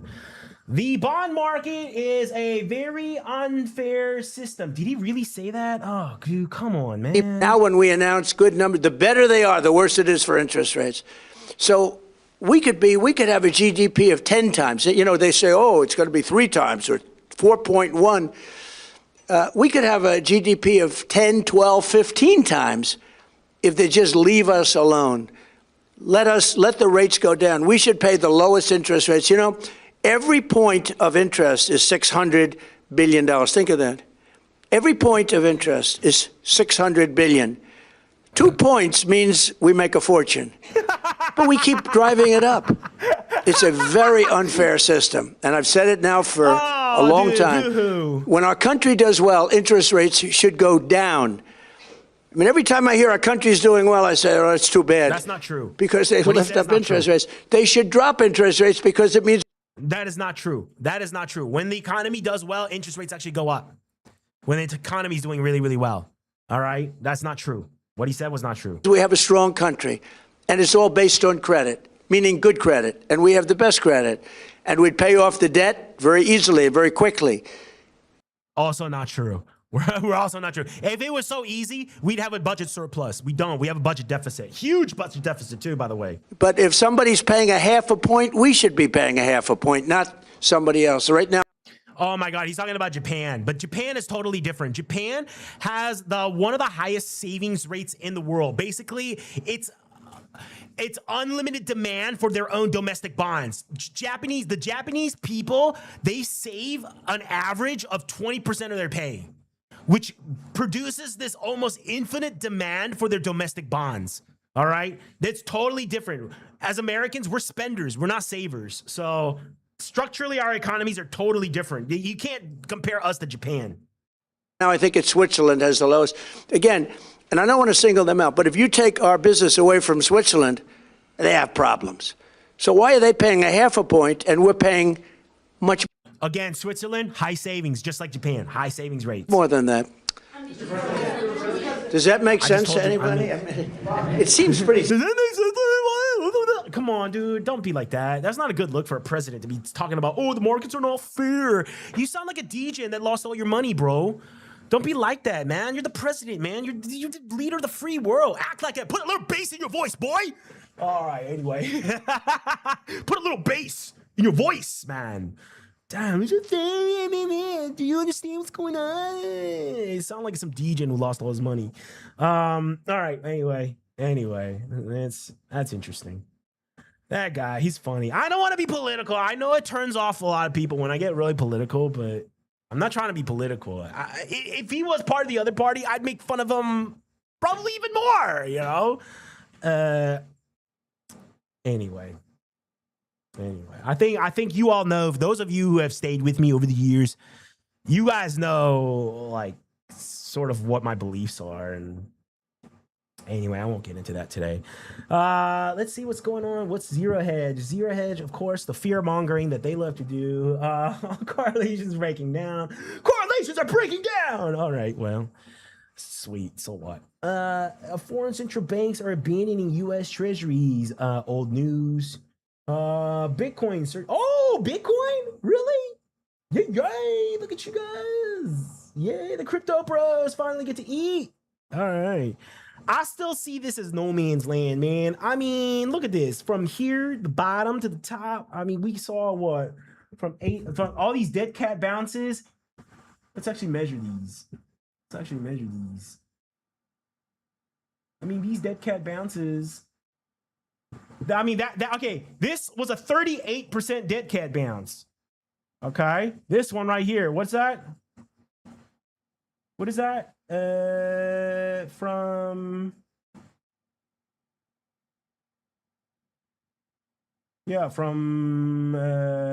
January to May, that was a 38% dead cat bounce. What about this one from November 2025 to January? What was that?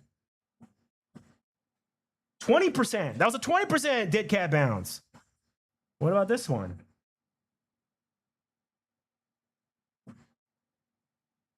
$25 dead cat bounce. So that's not even the biggest dead cat bounce we've seen. The last one was the bigger one. I mean, maybe this continues, right? I mean, it may not be over, right? I mean, yeah, I understand that. It may not be over. But that last one was like, yeah, 35, 36. It was like over a third. So, I mean, if it's to repeat the same one, it could go up a little bit more, but I seriously don't, until it breaks over, let's call it 83. It needs to decisively close over 83. Then we can say we're back. All right. The crypto bros can say we're back once it gets there. Okay. Right now, I still find it as no man's land. How's ETH doing? ETH must be screaming to the upside right now then. Oh, damn. We're back at 2,200. Okay. Where's Solana at?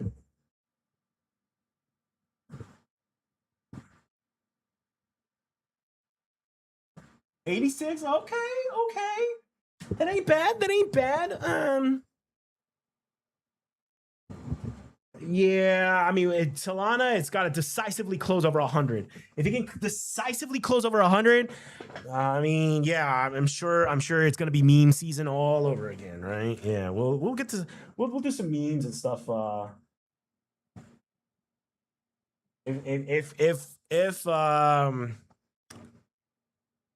If crypto gets back into an uptrend, and again, Bitcoin has to go over that 82, Solana got to be over 100, all that stuff. If that happens, yeah, maybe we do some degen things on chain. Okay, maybe.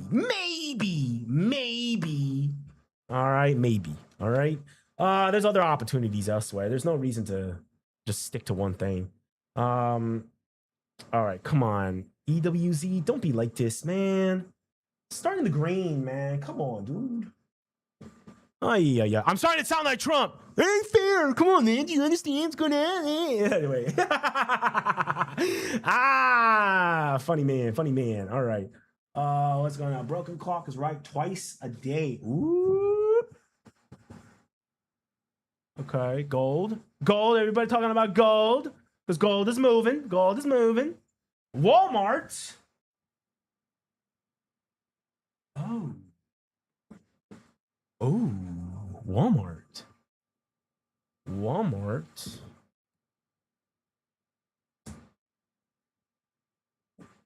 Dang. Walmart looks right. Let me see what type of miss was this. Let's see what's going on here.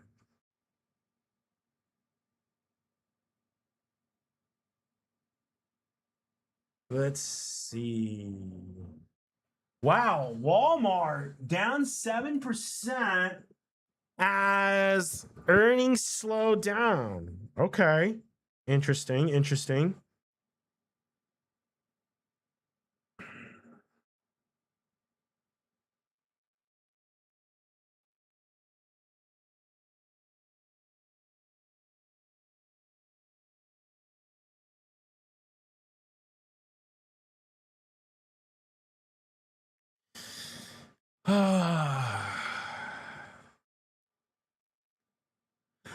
It looks like Walmart tried to use their tariff refund as normal income and earnings and used it to project out their future guidance, even though it was a one-time government refund payment. Ah, my goodness. That's why it's getting wrecked. It's Wall Street saying no more of this creative accounting. Okay. Interesting.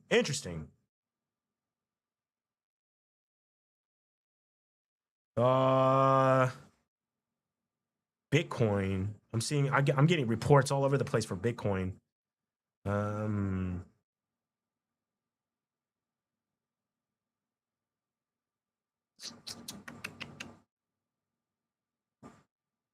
Let's see.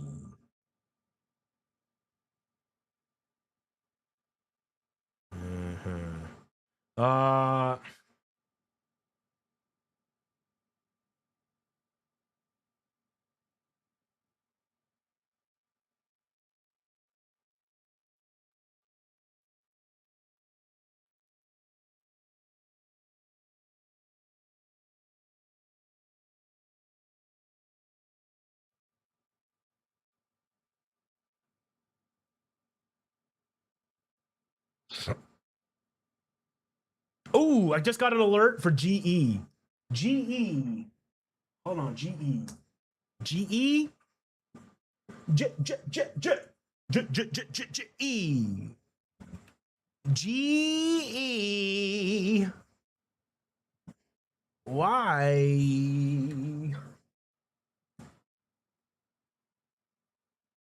Oof. Look at that. GE. The industrials? Huh, okay. GE, I just got an alert for GE, some unusual activity on GE, but it doesn't look so unusual to me. 0.6% is hardly to bulk at. Sometimes I get a lot of false positives on this alert.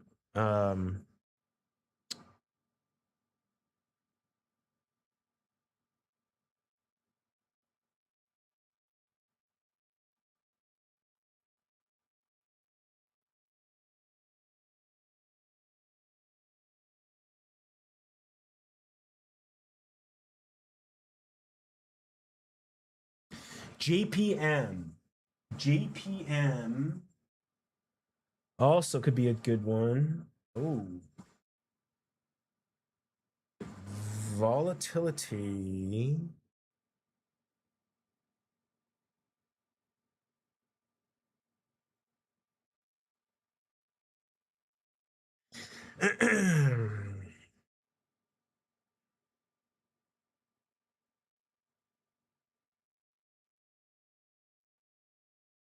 I'm sorry. I get a lot of chart and indicator alerts on my phone, just because I'm usually always on the go. And also too, my computer, I got so many things, especially during a live stream. I got so many things that are on the screen. I don't want you guys to get like bombarded with all this stuff. So that's why I put it on my phone. So that's why I'm looking down on my phone right now. I'm just looking at some of these alerts that we could trade. But I'm here with you guys, man. I'm here with you guys. Yeah. So this is the calm before the storm. All right. This is the calm before the storm. Man, I really do hope we make some money today, man. Gotta make that money. All right, so let's see. JP Morgan. Mm-hmm. Mm-hmm. Mm-hmm. Long-term positions.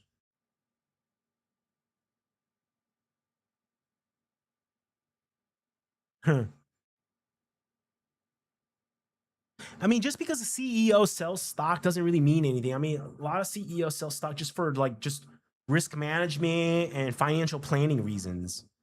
So I don't know what the hell they're talking about. 345.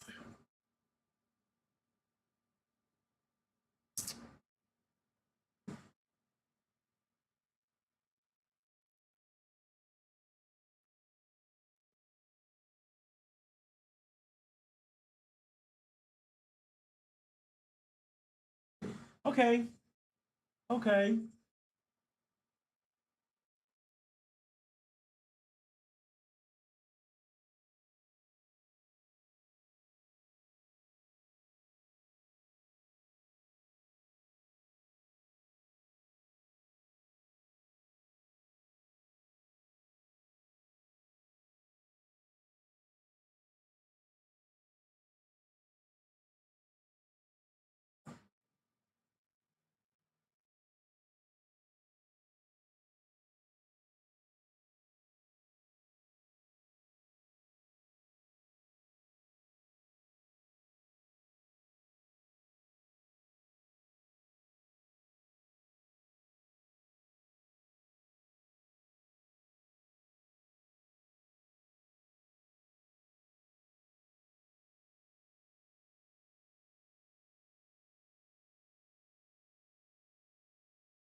Huh.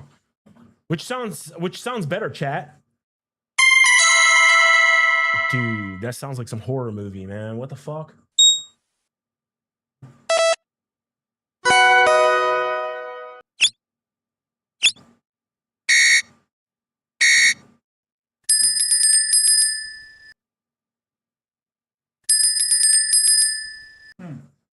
Classics. Soft. Oh man, that's funny.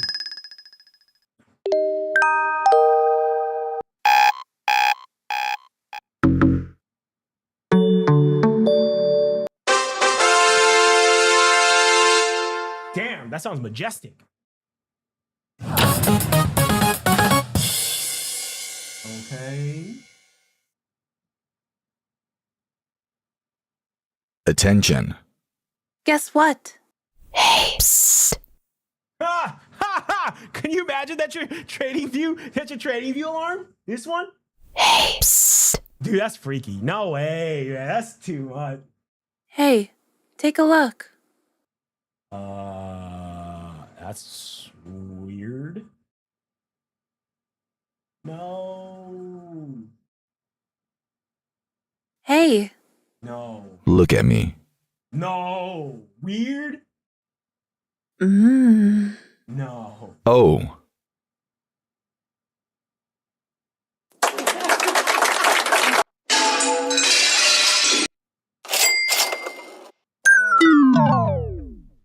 Okay. Nah. Ooh. Ooh, no way! Yeah! Look at the rooster! Yeah!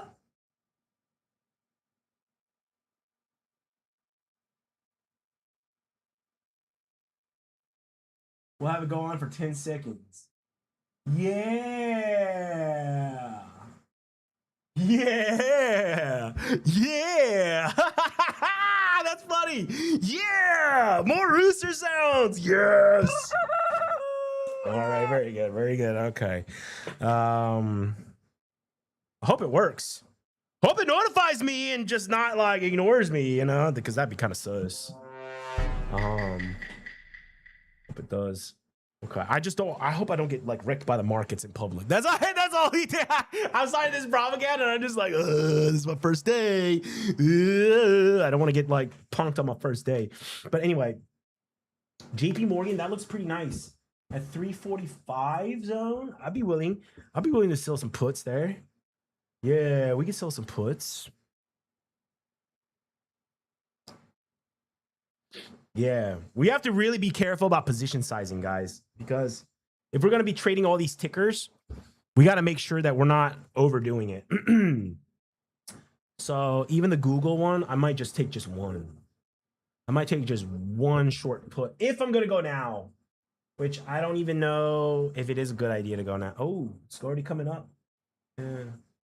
We'll see what happens. We'll see what happens.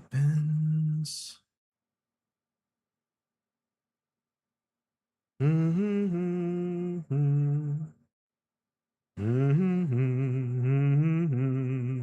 right, let's see. Let's take a look at Google. I want to take a look at Google. No. Yeah, I want to take a look at Google.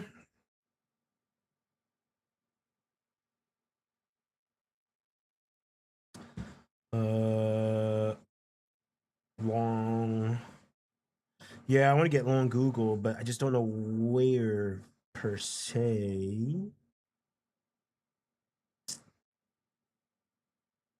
I'm looking to repeat.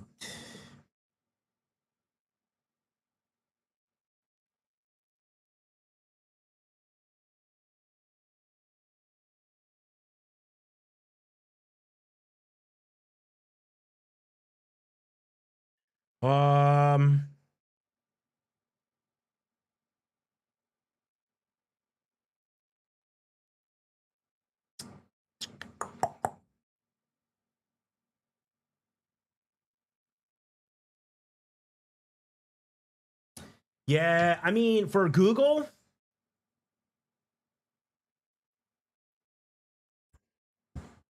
I think for Google, I definitely want to sell puts. I think closer to October 2nd, 320s. Yeah, these might be really good. I mean, how much premium?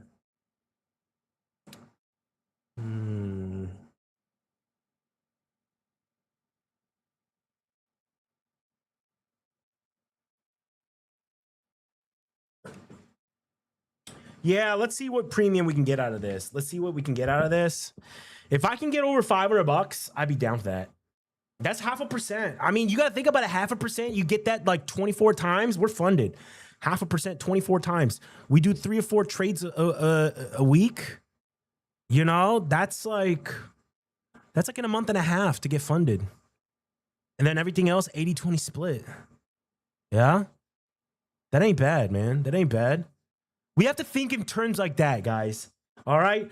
Because I saw this interview with this, I saw an interview with a props firm founder, and he said the number one reason that most prop traders will fail is because they're trying to get out of evaluation as quickly as possible, which I get why, because a lot of these prop firms have a monthly evaluation fee. And again, I mean, I can't beat this dead horse enough that the reason why we're going with Strix is because there are no monthly charges. And especially in the options ones, like the ones that do options trading, most of them have these monthly charges. And there's a reason for that. It's because they know, and they make it so that it's buy only, right? These other prop firms. So You have to buy options.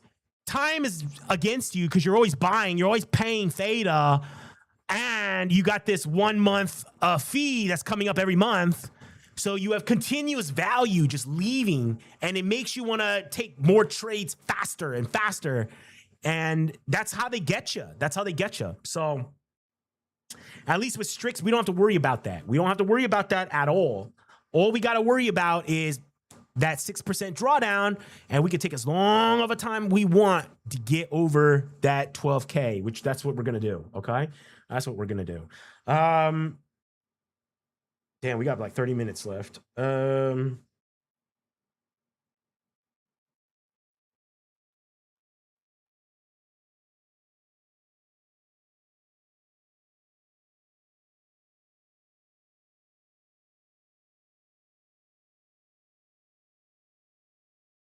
Let's see what happens. Let's see what happens. All right. We're going to make some money. We're going to make that money.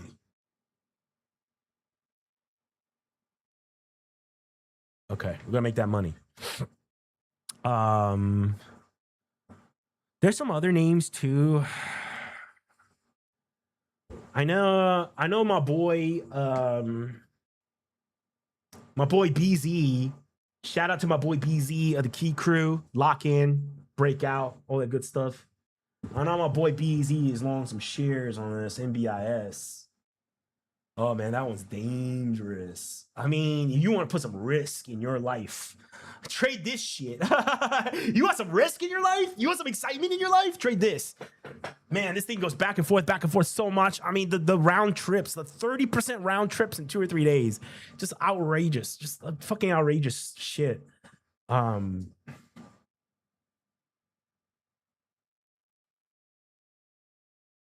mean, that's why the puts pay so well. I mean, 5% on some puts. Jeez. But you gotta be ready to take that. I mean, this thing could take it to the chin and go down to 150 in like 3 days. So I mean, even 150 is not bad. I mean, we'll see. We'll see. Dang. I don't know, man. You can see I'm getting DJ now. All right. Okay. We gotta be smart about this. We gotta be smart about this. Yo, what's good? Unfiltered Autos. Yo, what's good, man? Thanks for joining in. It's good to see you, man. We just started a props, options props trading account. All right. We just started one. Oh, actually, you know what I should do, man?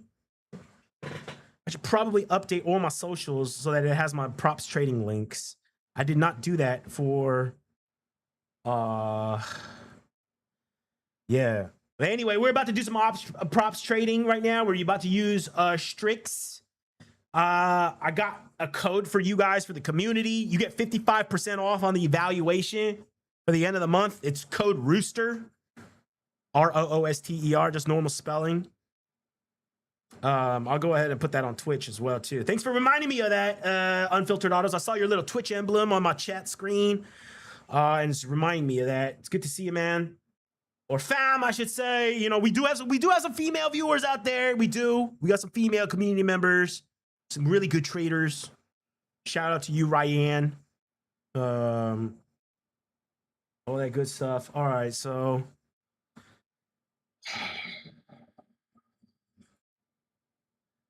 Yeah, I'm kind of excited, man. I really want this to go well. I think this could be good. This could be good.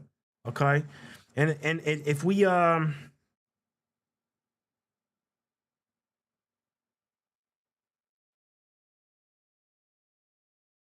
this could be good for us. This could be good for us.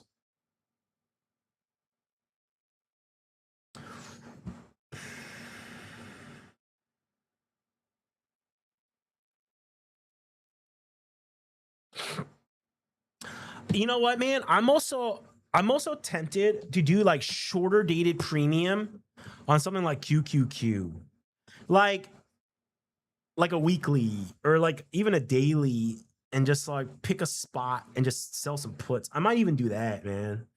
I don't know. So many ideas. So many ideas. Probably this is not good. Me having this many ideas means I'm about to lose some money. So probably not the best.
Oh, dang. I think I did it wrong.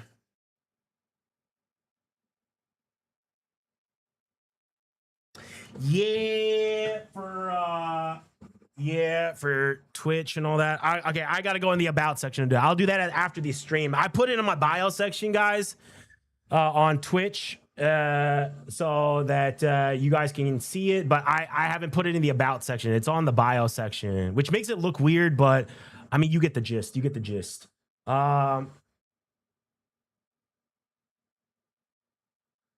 want me to explain the Trix account? Yeah, the Strix account? Okay, so Strix. All right, so I went over that in the beginning of the stream, but I'll go over that one more time, okay? So I've partnered with a company called Strix. It's an options prop trading. Basically, with prop trading, I don't know if you're familiar with prop trading, but prop trading is where you go to a company that evaluates you. You have to pay it. Usually, you have to pay a fee to get evaluated. Once you get evaluated with a certain account size, they will fund you. They will give you that account in a funded account after you pass the evaluation, and you get a profit split with that funded account. With Strix, it's 80-20 split. So after I pass my evaluation, I keep 80% of all my trading gains. All right. Right now, I have a $100,000 account evaluation from Strix. It costs $469 for the evaluation. But if you use my code Rooster, all right, and I put the link on the bio. I also, also you could just go to the website and use my code Rooster.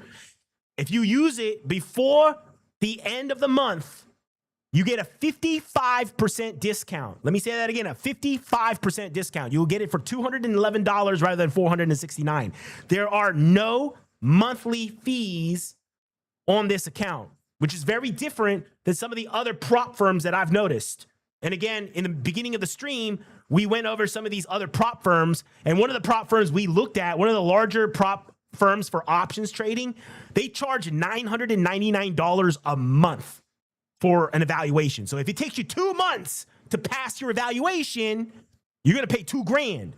With Strix, it doesn't matter how long it takes. It could take 3 months, 4 months, 5 months. It doesn't matter. You pay one evaluation, and as long as you don't face a drawdown beyond the drawdown limit, then you're fine. Your account is open. You have as long as it takes to get to that profit target so that you get into a funded account. With a $100,000 Strix plan account, I got to get 12,000 or 12% before I get a funded account.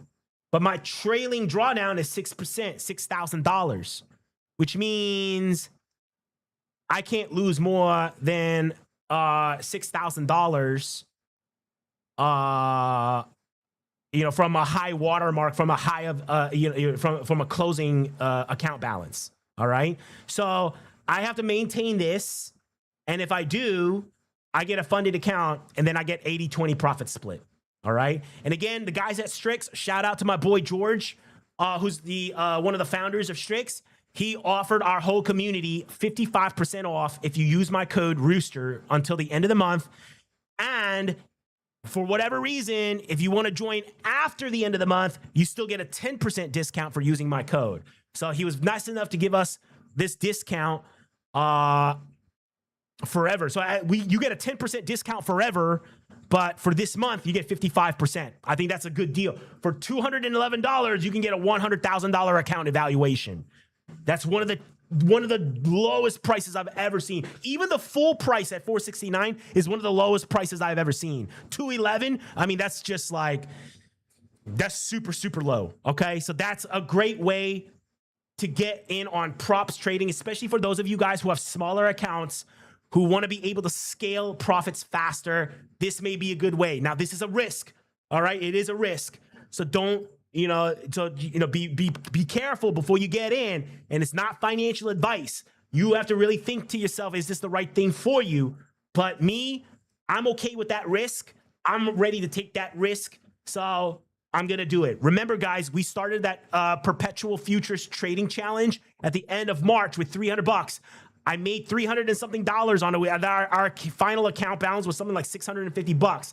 So I'm rolling over those profits into this. And now this is part of that challenge. And again, I told you guys, the aim of Money Maxxi, the aim of our crew is to make it out the hood with $300. Is to make it out the hood with a small amount of money. I want to prove to everybody it doesn't take a lot of money to make a lot of money. Of course, it's a lot easier if you got a lot of funds to make that money, but it's possible. The little guys got a chance. You just got to work hard. You just have to grind. You got to exercise good risk management. I want to show everybody that it is possible, okay? You don't have to YOLO and take these lottery-style trades where it's all or nothing in order to make it. You don't have to do that. You can be disciplined, and actually it's faster if you're disciplined, okay? And I'm going to show you that. We're going to make it out the hood with just a small amount of money. We started with $300 at the end of March. Now, look at us. Now we've got a $100,000 evaluation that's paid for by all the perps trading we did.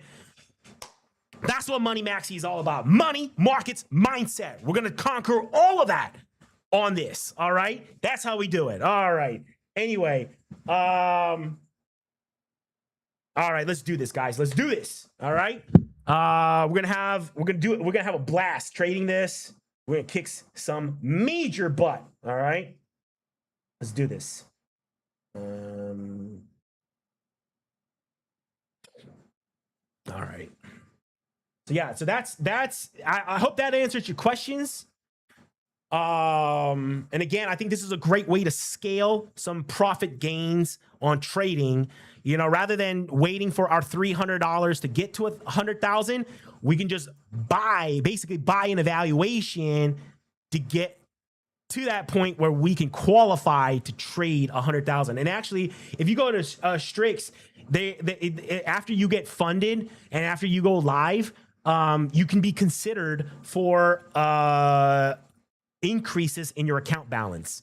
So rather than just 100,000, I think the max live account is $4 million. So imagine, guys, if we can pass an evaluation and get to a $4 million account. Oh man. Oh man. We would be, I mean, $10,000 days would not be far-fetched. $10,000 days. $10,000 days. That's only 0.25%. That's a quarter of a percent a day. That's doable, man. That's just option selling. That's just like some out the money option selling, man. Oh, can you imagine? $10,000 days, $10,000 days, and we started with $300. Can you imagine? Yes. And for me, I'm doing it for the glory, man. I just want to go to up to these like 100K follower Twitter accounts that LARP all day about, oh, I'm rich, yeah, and be like, well, show us how you make that millions. Okay, and then if they come back to me and say, well, you show me first, we're like, yep, check out my Google, check out my YouTube, man. Did it live with $300, man. You do it.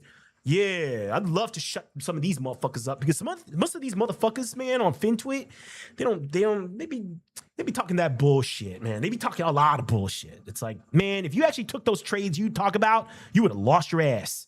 Because I know, because some of these guys are like, oh man, I'm so glad I held through this. It's like, with that leverage, you would have actually been liquidated. And I know they're I know they're lying. I know they're lying and photoshopping those PNL cards. I know they are. Because there's no way. With that type of leverage, with that type of movement, you would have been punked out the day, 3 hours after you said you took the trade. And then magically you have all this profit. Yeah, come on. It's because they probably have multiple accounts. They probably do multiple like $1 like trades, and whichever one does the best, that's the P&L card they pay. It could be that, or they just clawed that shit. They just go and put AI and they just Photoshop or whatever and make it look like that. But nah, we do it live here. We do it live here at Money Maxxi. We do it live here at the Key Crew. Your boy Rooster Brewster. Man, we go live. We go live in the chicken coop, man. We go live in the chicken coop. That's how we do it, all right? But I hope that answers your questions. Unfiltered autos, all right? We about to do some trades. We about to get ready. We about to get that yay. All right, so let's see what's going on. Let me see. Let me get my final alerts.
Let's see what's going on and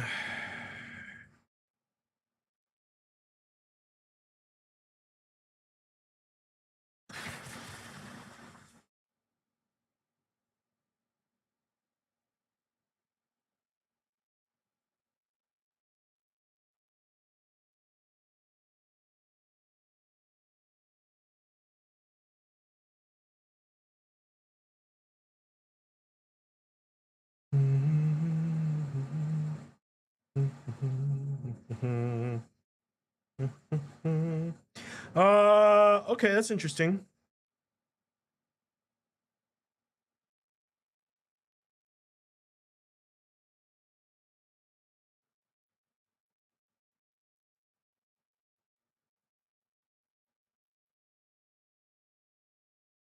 Okay. Interesting. Boom. Bum. Okay. Let's see. Let's see what happens with QQQ. I'm not sure if I want to go long on this and try to catch a falling knife.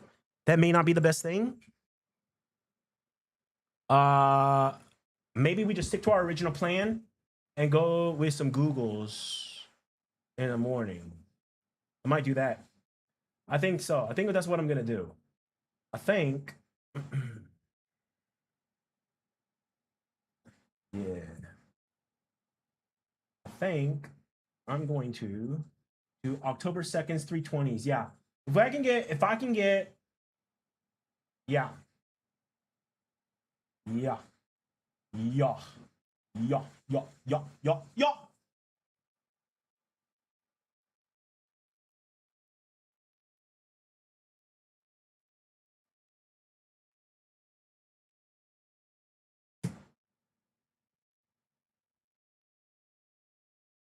Let's see if we can get 530. Let's see if the ask gets hit.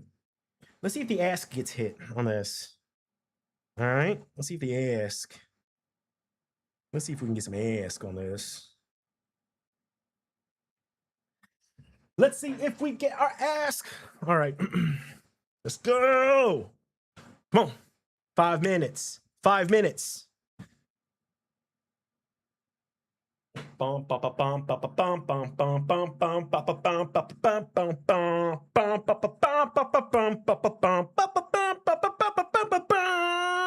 go, dude. I'm so ready, dude. I feel like Rocky Balboa, man.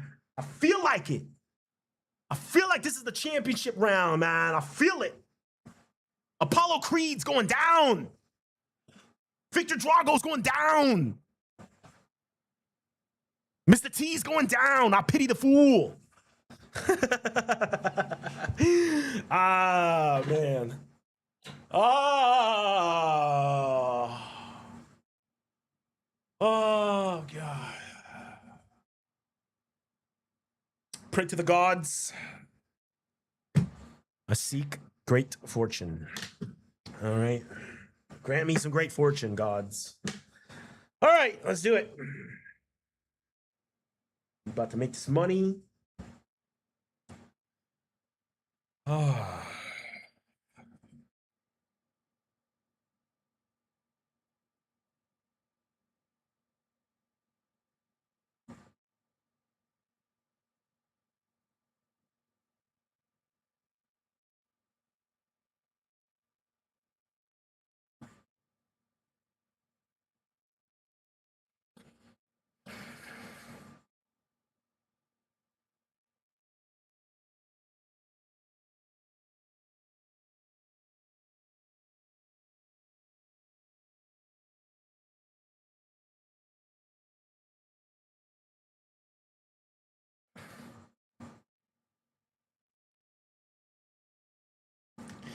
La la la la la la la la la la la la la la. All right. Let's go. All right. Oh, let's get in the mode. Let's get in the mode.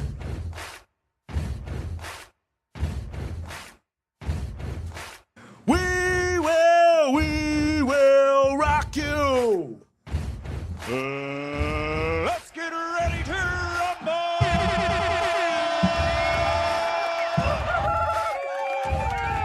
All right, ladies and gentlemen, we're about to get started. It is 2 minutes to the opening bell. My goodness. I'm getting excited. Let's get pumped up. I hope we make some money today, man. I really do. We hope we make some money today. That would be such a great omen for the account. As you can tell, guys, when it comes to money, then I'm really superstitious when it comes to money.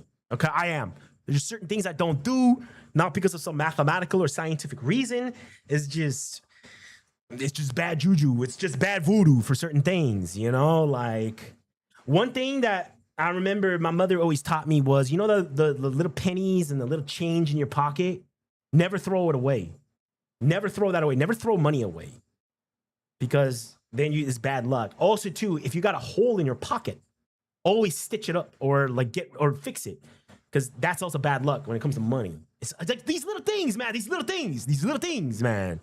These little things. But yeah, that would be really good luck if we are able to start on a good foot.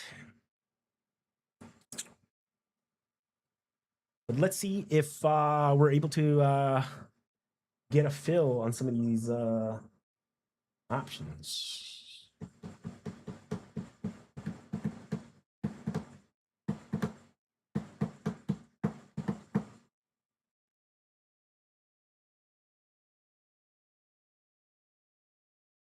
Huh. My buying power only goes down by $4,000 when I sell one Google contract. Sheesh. That's a lot of margin. Okay. All right, we're about to get started. It's less than a minute now. Less than a minute.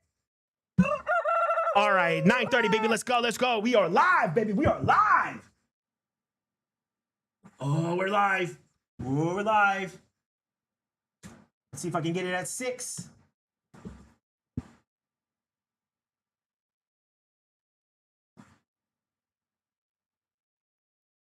What?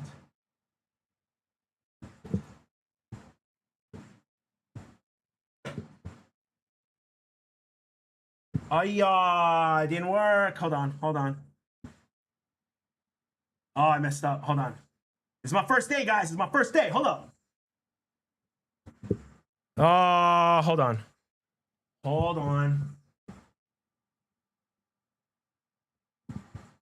320, 556, 560. Okay, let's see.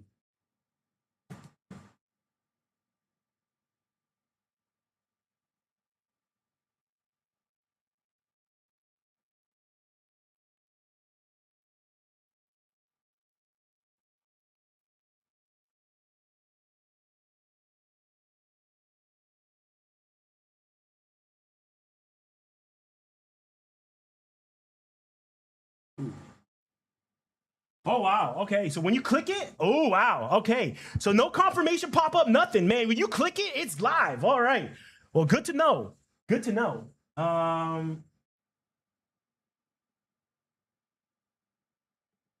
That is good to know.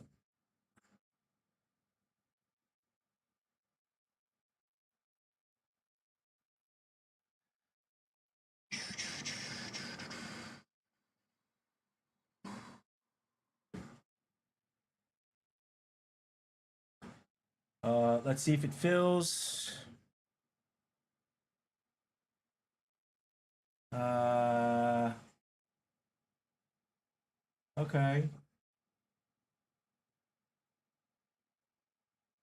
Let's see if we can get it down to 545.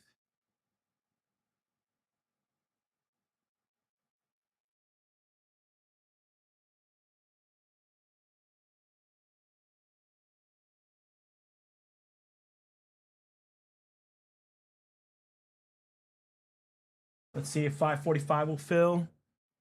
It's not filling yet. Oh.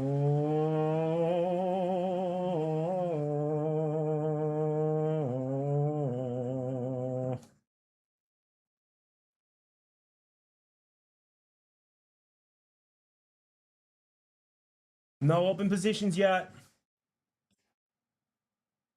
It's not filling.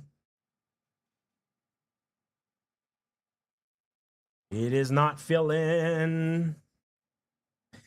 I mean, the evaluation account, I believe, is... I know it's simulated, but we're not getting the right fills here.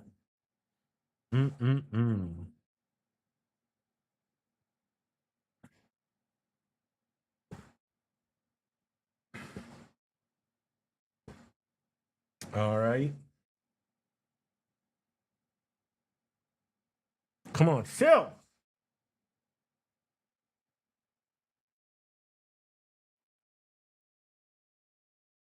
Come on, Phil.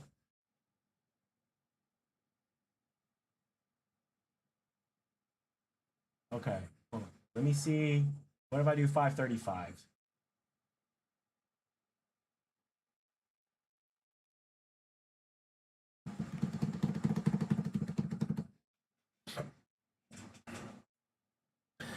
Okay, so for the simulated side, it may be that the bid has to for the evaluation, because the evaluation is a simulation, right? So it could be that it has to hit the ask, or I'm sorry, it has to hit the bid before it actually sells off, which would suck because that means you can't middle it like you would usually do like on a brokerage account, because this is usually how I middle an order. It may not work like that in one of these accounts. That sucks. Okay. Well, it is what it is. We got to adapt. We got to adapt. All right. Ah, Google's ripping already. No, so we missed it. Okay, it looks like we missed it. It's ripping already. Yeah, it's ripping already. Dang, dang, dang. All right. So that means we may have to trade really, really liquid options. We may have to really just concentrate on the most liquid options markets.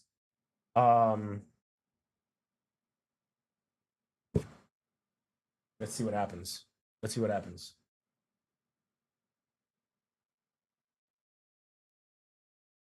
See what happens. All right, I still got one order. I still got an order at 535. Let's see if it fills.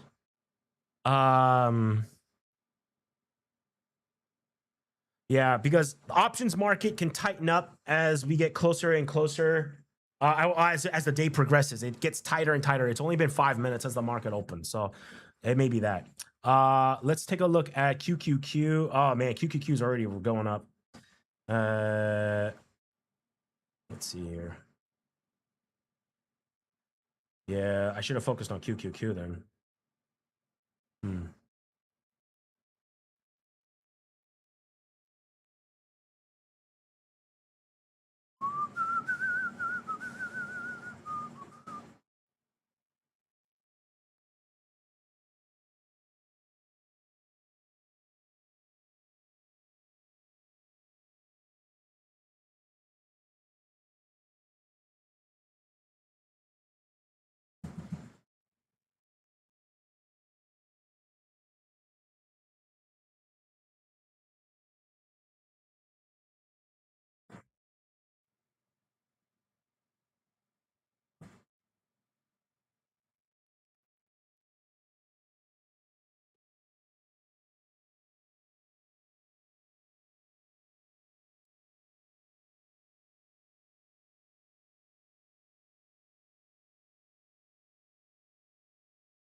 All right, short put filled.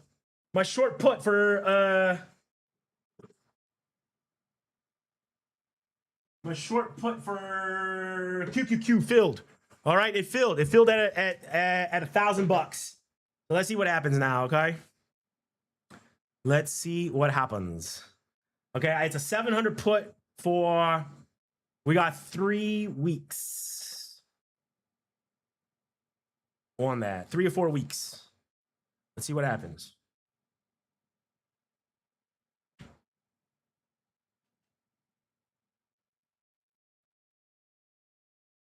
All right. Let's go. Let's go. Are you winning? Hell yeah, we're winning. We just started today. We just started today. Mellow Main. We just started today. We're down $11 since I entered the order. Okay, so that's pretty much the bid and ask spread. Okay, so let's go. Let's see what happens, man. Hopefully we make some cheddar today. All right. Yeah, hopefully we be counting that money today. All right, let's see what happens. Let's see what happens. Hopefully the market doesn't take us. All right, let's go. Let's go. Let's go. Let's go. Let's go. It doesn't look like we're gonna get a fill on Google. It really doesn't look like we're gonna get a fill on Google. Goog. Yeah. Okay. So something to keep in mind, guys. The fills are not the same as like interactive brokers or something like that. You gotta be very cognizant of that. Okay. Gotta be kind of cognizant of that.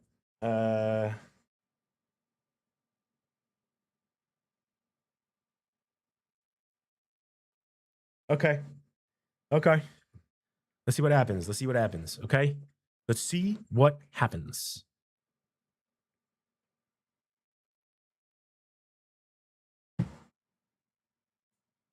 $100K account? Yes, $100K account. If you look at the if you're looking at Twitch on the bio section, I updated it. It's got my code and everything and the link. Just go there if you want to do this. If you use my code Rooster until the end of the month, you get 55% off. That's right, more than half off on the evaluation. So if you want to join in on the action, you can go for it. And yeah, we can try to make this money together. Oh, wow. EWZ. EWZ. EWZ. All right. Okay. Okay. Let's just crawl before we ball. Okay. Yeah. Let's take it slow. Let's take it slow. Let's take it slow. All right. Let's take it slow. Yeah, I don't think we're gonna get our fill on Google. I really don't think we're gonna get the fill on Google. I am not just going to point it at the bid. I'm not doing that.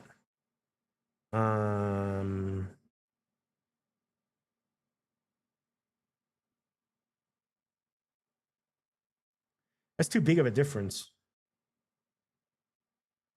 Yeah, QQQ is way tighter. It's way tighter of a market.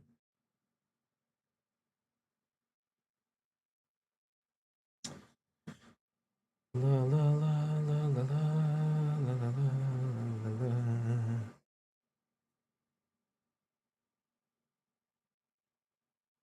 la. Okay. So we got QQQ.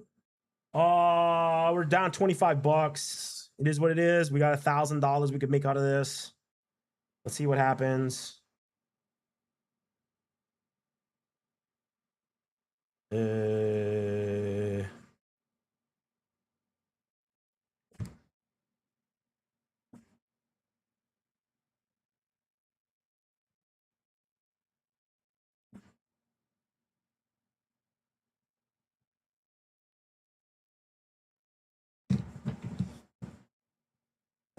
All right.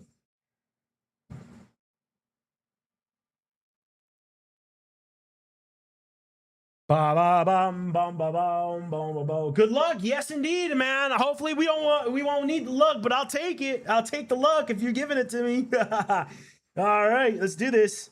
We are up. You can see on the bottom left hand, there's the P&L. We're down. We're down $20, which.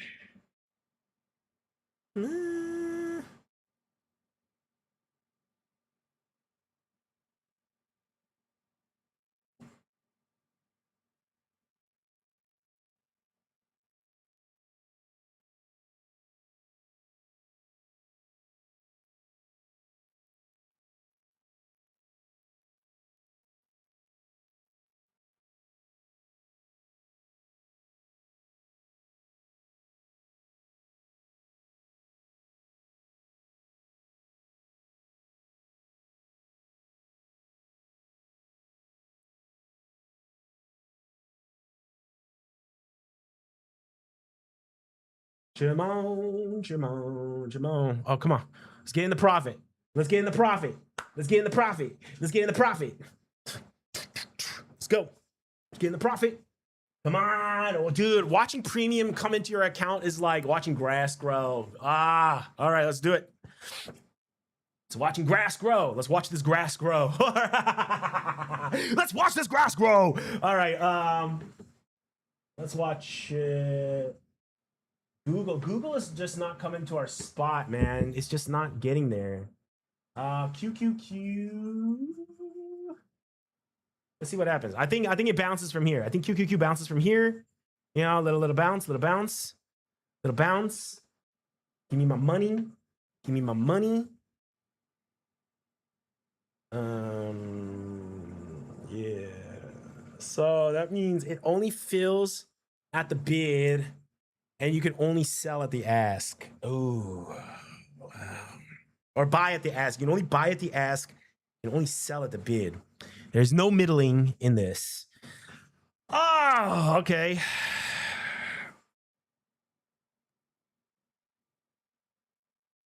Let's fucking go. Let's fucking go. Give me my money.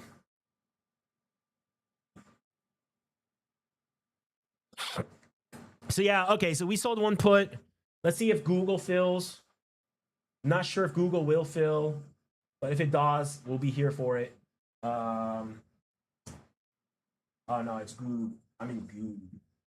Actually, is the Google the one with the L? Does it have a tighter options market?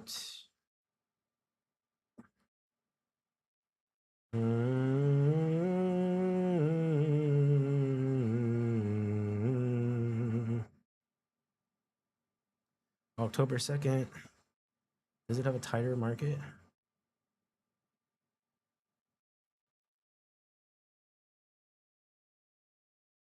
Oh, it does? No.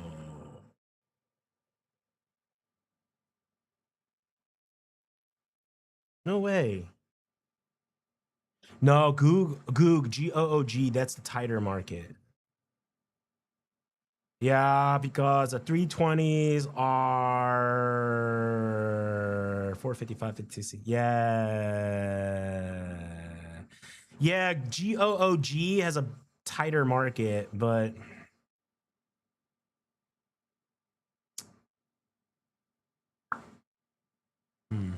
okay. We'll see. Oh man. I guess QQQ got some other plans rather than to go up.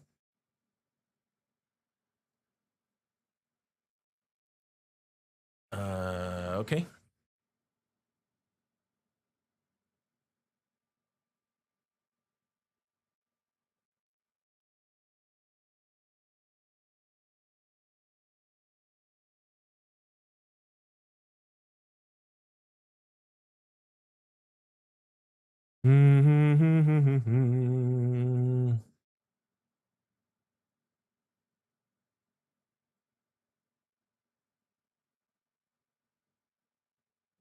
Let's see if Google is Google still going up? Barely.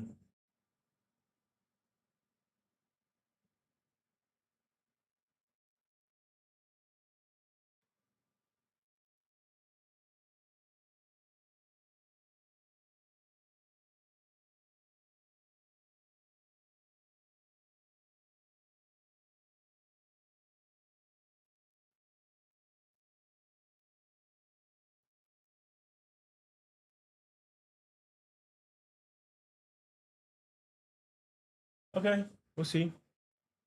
We'll see what happens.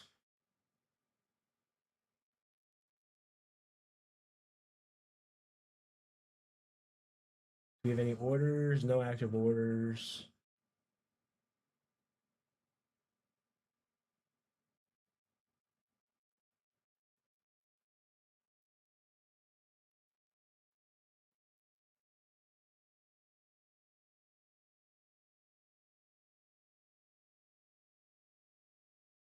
Where's NEM up to? Oh wow, NEM is up today. Okay. Okay. We'll see. We'll see what happens. We'll see what happens. It's still pending. Goog is still pending. Oh man, we got in at the wrong time in QQQ. Man, we should have waited. Should have waited. I thought it was gonna literally just go right out the gate, but it didn't. So I mean, we got puts, and our puts are still like 1.5% away. So I'm not too worried. I mean, we're only down $70. This is why we only went with one option. It's probably gonna be choppy back and forth today, intraday. I just want to harvest some premium, and I just want this account to go up slightly over time. If by the end of the week, today's Thursday. So by next week, I mean by Monday, Tuesday, if we're able to make like half of that or something, like by mid next week, if it's $500, I mean we made $500. You know, and if we make $1,000 a week, it'll take us like 2 or 3 months to get there. But I mean that's still better than trying to do a reevaluation. All right, that you got to be really careful with these evaluation periods because they are simulated trades. They're not going to fill at the middle. So you're going to have to get in at the bid, or if you're selling, you're going to have to sell at the bid and buy at the ask. So you're paying that spread every single time you get into a trade. So you got to be really selective on what you're doing. All right, because that spread, that difference between the buy and the ask, that's what's going to kill you in this evaluation. That's what's going to destroy your account over time, especially if you have larger position sizes. All right. So small position sizes, really tight markets, using limits and using limit orders, no market orders. That's how we're gonna win this, guys. All right. What a shame that we couldn't get in on Goog, Goog, but it is what it is. Let's see what happens. I think we got in at a decent price. We got in at a decent price with QQQ. Let's see what happens. Okay. I might cancel the Google order because I'm already in QQQ. There's no need to be double dipping in that.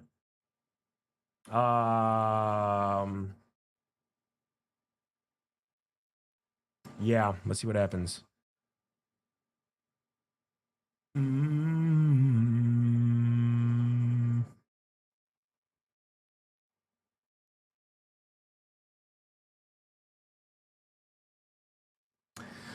Let's see what's going on with EWZ. EWZ is just languishing. Actually, let me see how big is the spread on EWZ. The EWZ spread wasn't so bad. I would still take an order right now. I mean, I still might.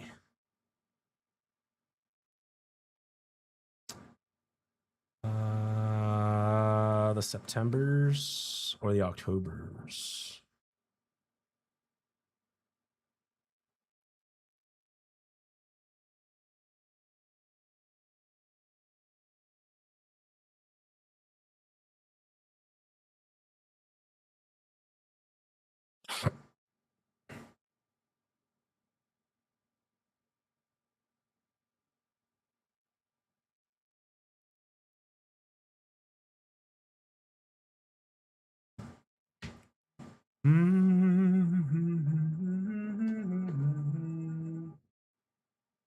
Yeah, Google is just holding up way better than QQQ.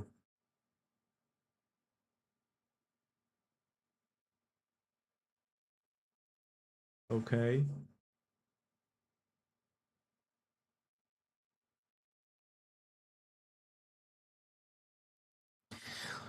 Oh man.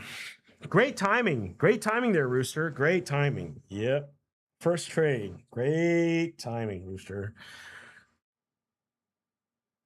Ah.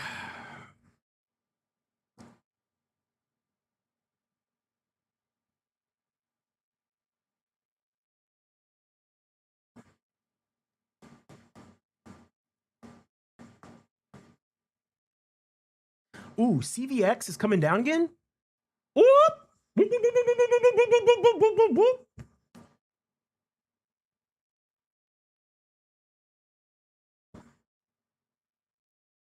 Oh wow, corn prices. Guys, are you looking at corn prices right now? What the fuck is going on with corn? We can't trade corn on Strix, but I'm just getting an alert for corn prices. What? Look at that! Corn price is going crazy! Man! Them tortillas are gonna get expensive! No! Corn. Man, corn is ripping, bro. How's ADM doing? Oh, dude, ADM is ripping today, man. ADM is on fire. All right. Can we trade ADM on this? We can't. Shame. Is there anything corn related we could Dow. Oh, Dow Chemicals. Oh, this is dangerous. This is dangerous.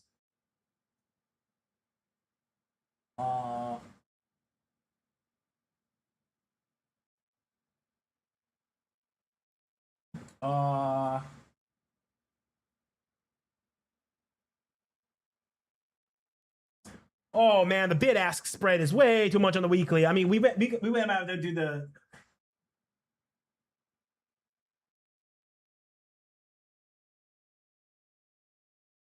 Oof. I mean, that is a big, wide bid ask spread. No way. No way.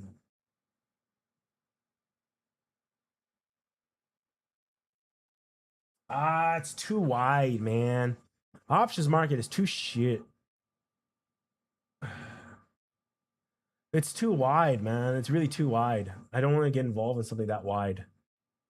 How's Apple doing? Apple's up, of course. Of course. Of course. Positions. Oh, are we coming back? CBX. CBX, God's gift to the world. I swear, this is one of the best companies in the world. I always tell people never to fall in love with the stock, but CVX is Chevron is in my forever portfolio, in my stock portfolio. This is one of the best companies in the world, man. It's one of the best managed companies in the world. It really is. It's really hard to find another company that's as well managed as this.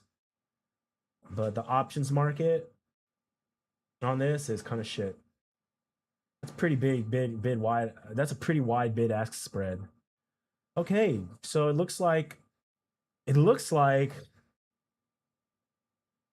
we're going to be doing a lot of indexes. It looks like.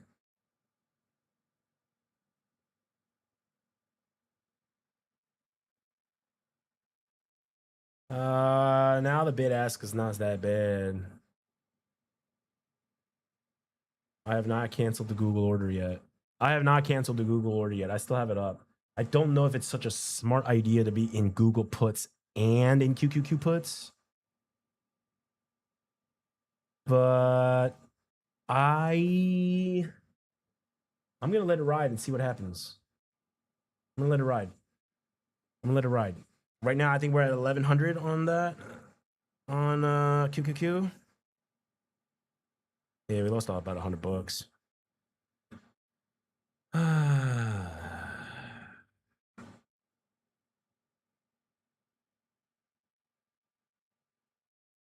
Yeah, we're at the September 18th.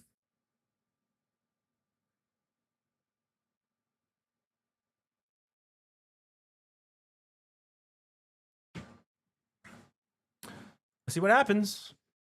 Let's see what happens.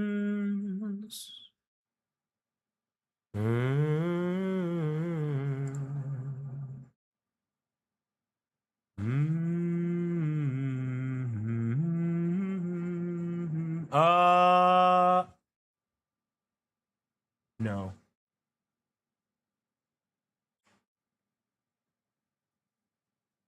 Come on, Theta. Come on, Theta. Theta. All right. See what's going on in Twitterland. Twitterland. First of all, is anybody talking shit? Nope, nobody's talking shit yet. Okay. You know, like, before I started doing streams, I used to hate it when people like would get on my like posts and talk shit. I used to hate that. Now, after I do streams, it's like sometimes I need material to talk about. I need something to get mad at. I need something to get like emotional about. And it's like I need the haters. I need the haters. I need you haters. I need you. I need you in my life. All right. I need the haters in my life. Where the haters at? Where the haters at? Anyway, right now our PNL is down $83. Whatever. Fuck it. Let's see what's going on in Twitterland. Korea. Yeah, whatever. Who's talking on finance?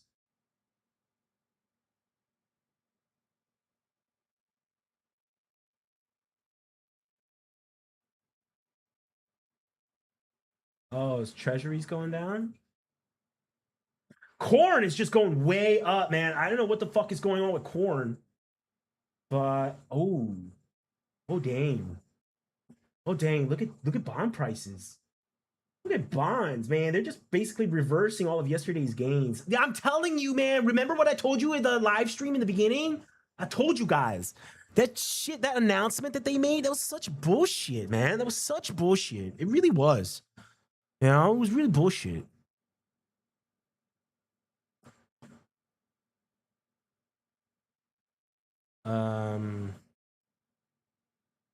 That's just kicking the can down the road. And then also, too, who's going to pay for all those treasury bond purchases? Are you going to sell treasury notes? Are you going to sell 1 year, 2 year treasury notes to pay for the 10-year, 20-year, 30-year bond?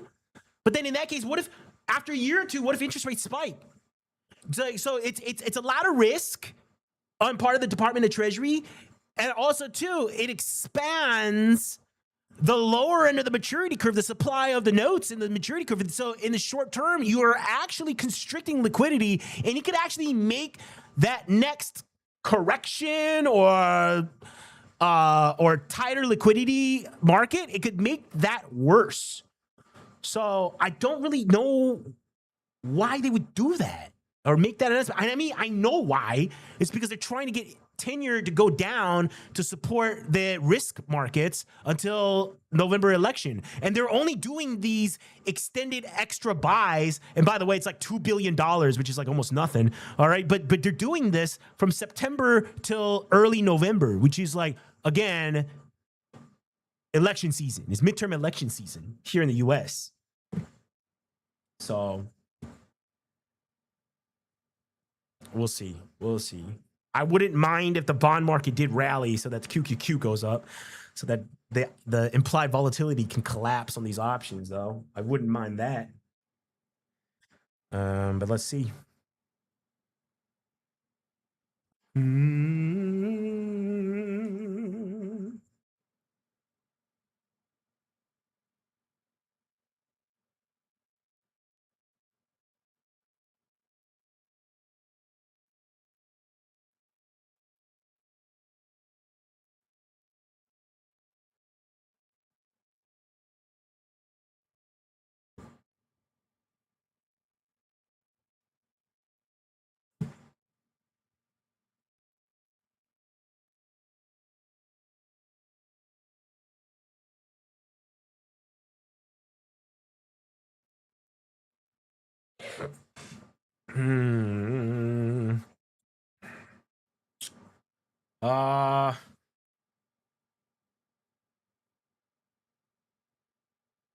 Let's see what happens.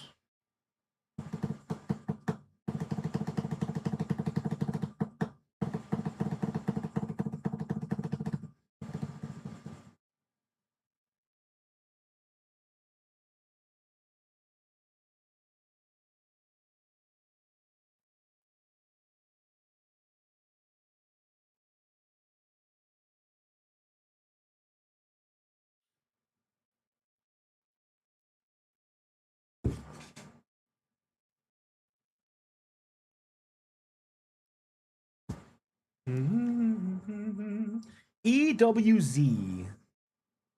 EWZ.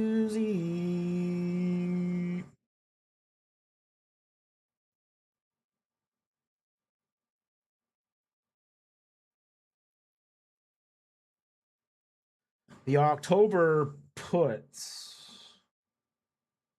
Wow, 34 puts. 164, 167. That is not bad. That's not bad. Damn, that is not bad.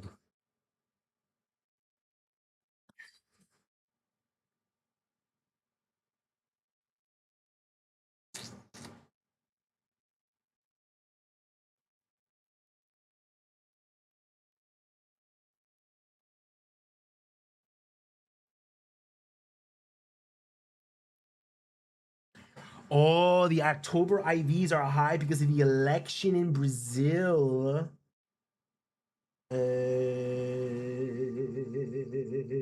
Ooh.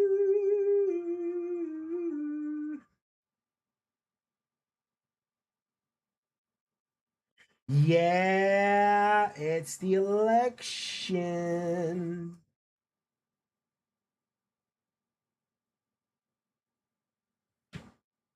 Damn. Come on now. Come on now, QQQ. Come on now.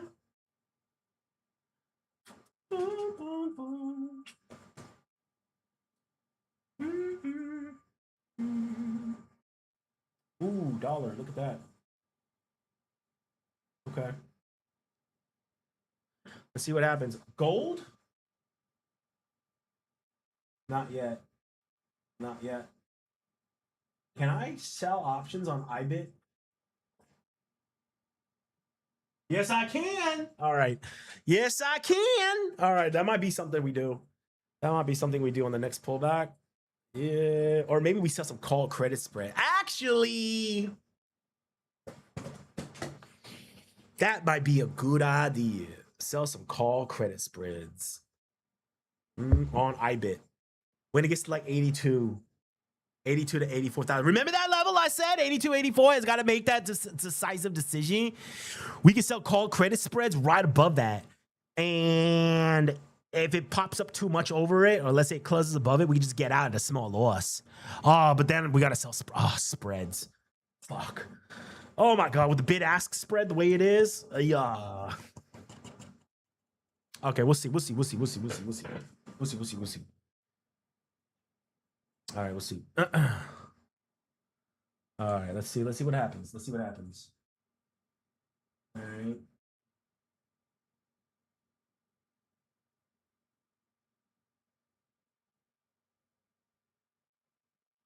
I mean, okay. I mean, this is mostly trading. I mean, you think if you thought trading was gonna be exciting, me like, and then making phone calls and yelling at the phone? No, it's not like that. I would say 80 to 90% of my day is just waiting for levels. You know, so yeah, let's see what happens.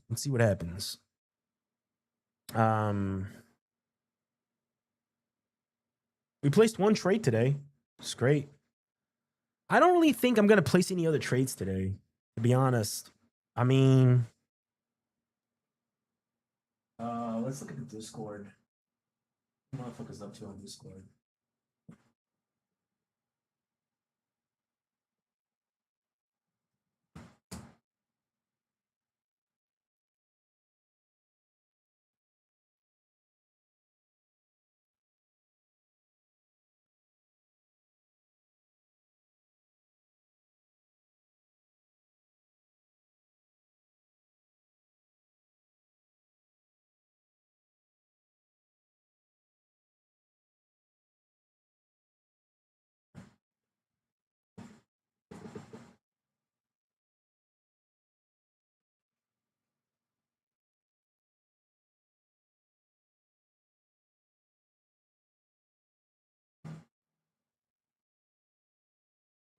I'm getting some other alerts on other stocks.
Oh, I'm getting an alert. What the hell?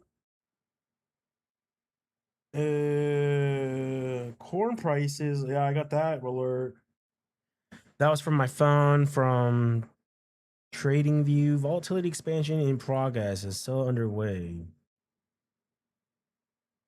The airline stocks are all really down today. Delta Airlines? What the hell's going on with all these airlines? Why are they so down today?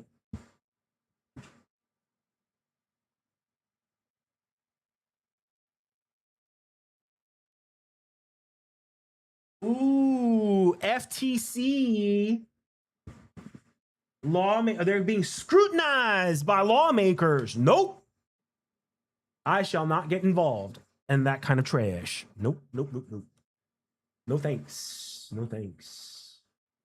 NBIS languishing at the lows.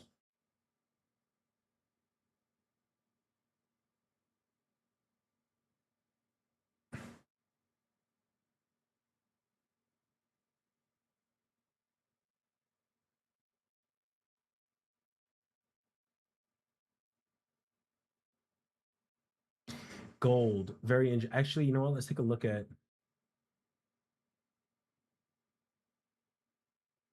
Let's take a look at GLD. Is GLD? How wide are these? Yes.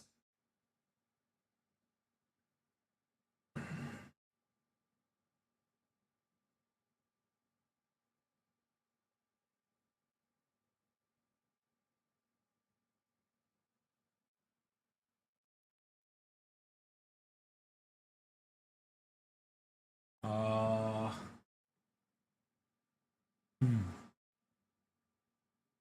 That would be like 390-ish.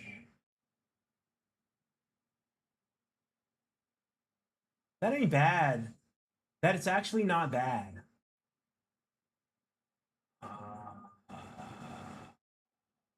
There's almost no put skew. There's no put skew on this. It's all call skew, right? Is it all call skew? Yeah, it's all call skew. Okay. So which means betting on GLD to go. So okay, so that means GLD because it's got call skew and no put skew. We're gonna sell GLD's puts, and we're not gonna buy. I mean, I guess.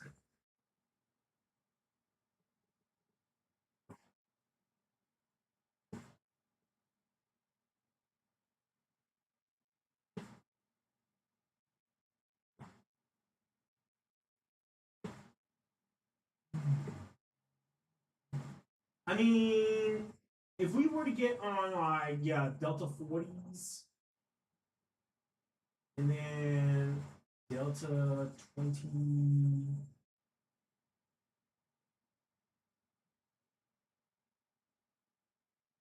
I mean, we can get into Delta like 25.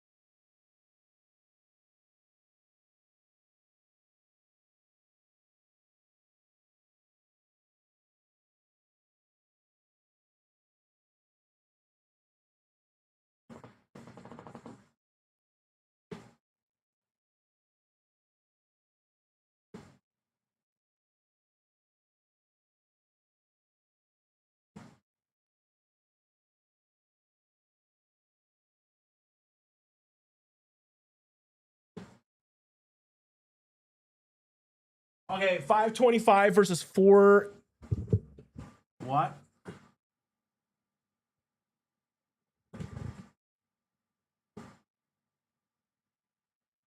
I mean, that ain't bad. That's not bad. That's not bad. but not yet. No, not yet.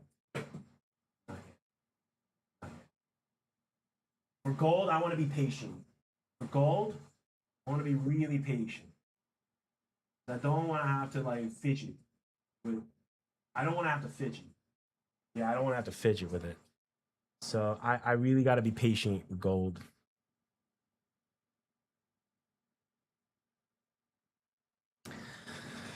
Yep, let's see what happens. Let's see what happens. Google.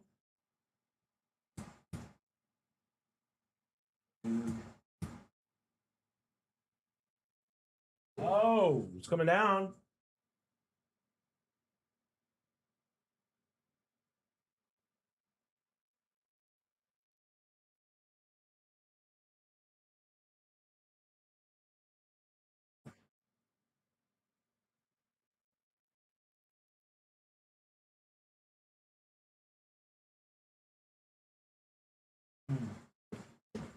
Let's see. I don't know if I want to cancel that order or what. Because I already got a QQQ. You know? Should I really push my luck on the first day?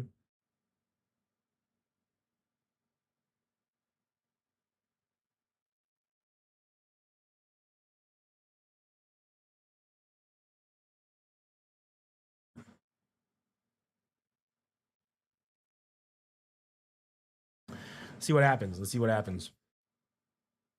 I might take both. I might take both.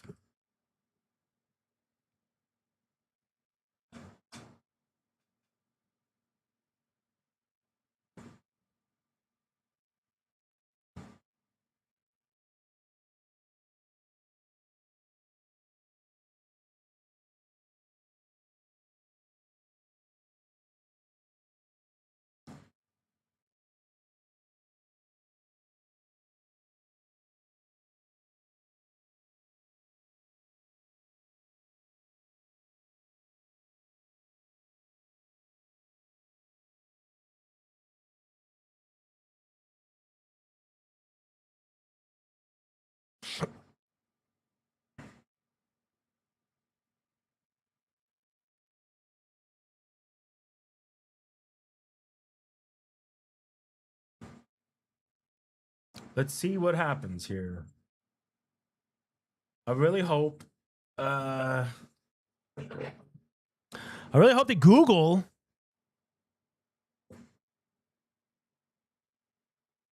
can just hit that 535 and then just bounce right off of it. That would be nice.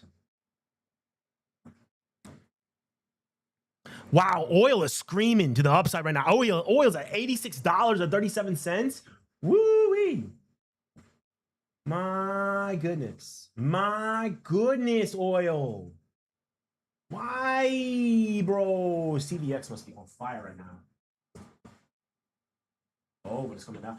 Dude, what about EWZ? What's going on? PBR? Is PBR up today? PBR is up!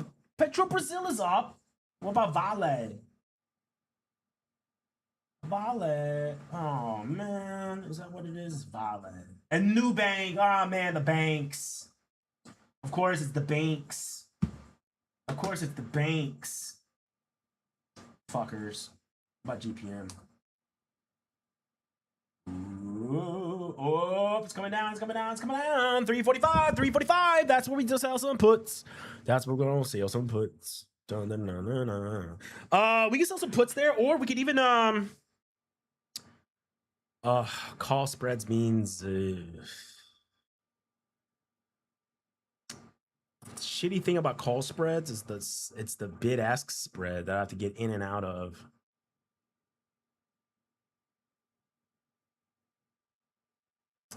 Yeah, I don't think I want to be getting in and out of these.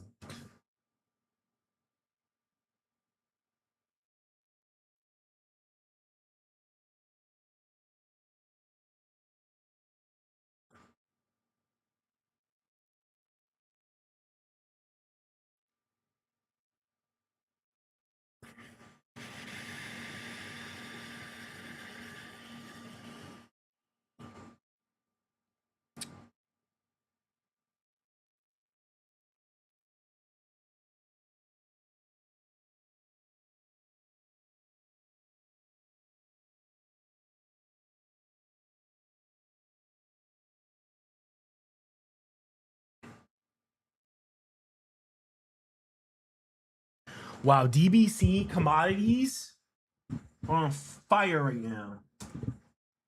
That's the commodities. Oh wow, look at that. Holy crap. Do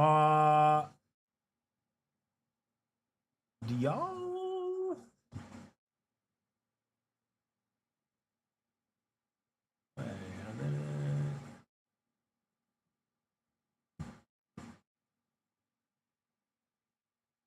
No DBC, no DBA, no DBA. Okay, can't do that. Can you do USO? Yes, you can. Okay, so we know what to do. If we want to take a direct oil position, we know what to do. We can sell puts on that. There's some good oil put selling zones. Oh yeah. Mm-hmm. Mm-hmm. Mm-hmm. Goog.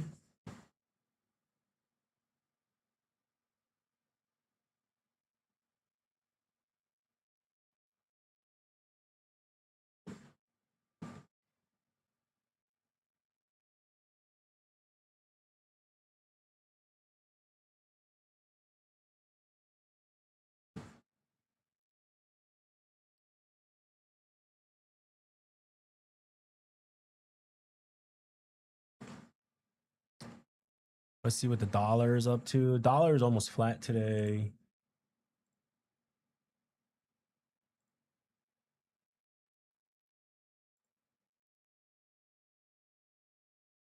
Let's see what happens. Let's see what happens. Yeah, let's see what happens.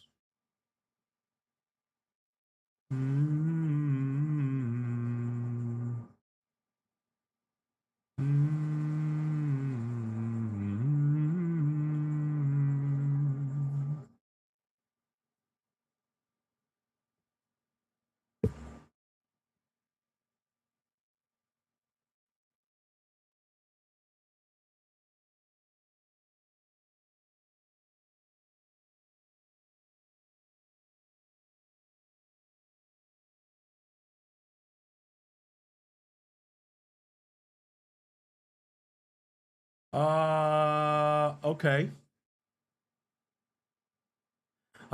Google is not gonna fill it. I don't think it's gonna fill. That is not gonna fill because it's already going back up again now, and so we're not gonna get that. We're not gonna get that bid price. Dang! Come on, man.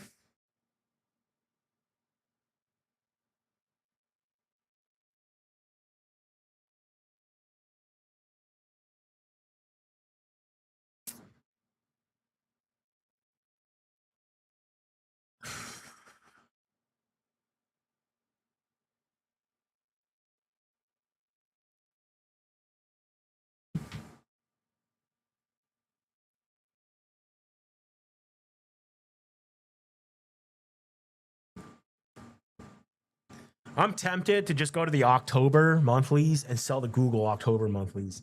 I'm really tempted to do that right now because I think it's because we're in the weeklies, the October because I wanted something that's close to like 45 days on that one. But I think I'm just being stupid. I just should do the monthlies. Right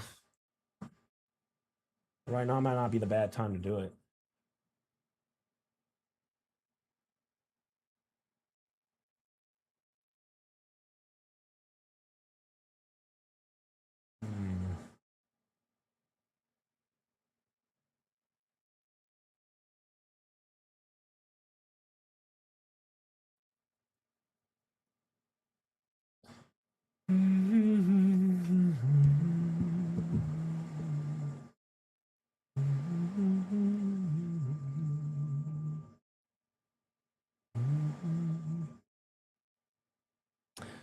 Yeah, let's see what happens. Let's see what happens.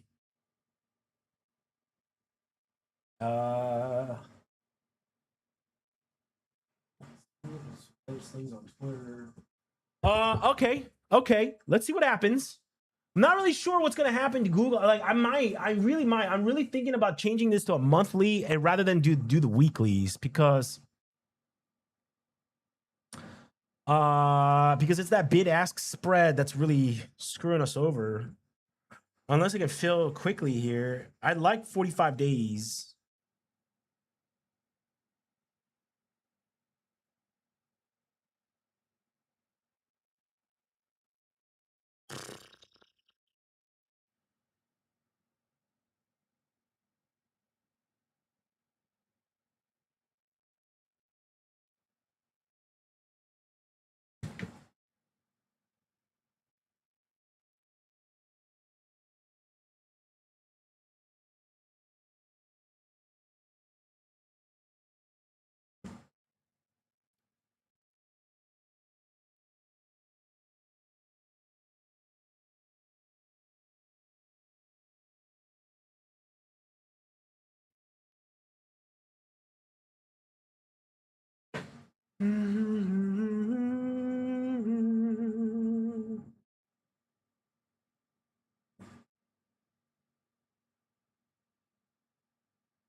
Yeah, I really am considering that because right now the premium is at 725 by 760.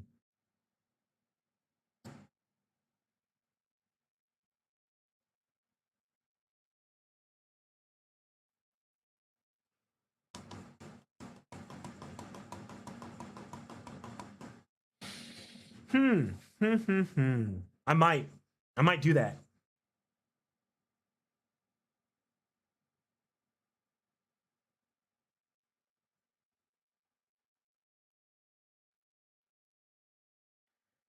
$338.68, 320, 720 by 760. So I make an extra $200 rather than waiting for the October 2nd, which is like literally 2 weeks. I mean, what the fuck is 2 weeks?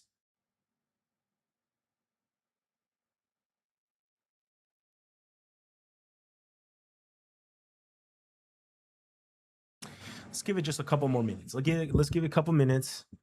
And if it can't get there, then it is what it is.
Yeah, I'm really considering it. I'm really considering it, guys.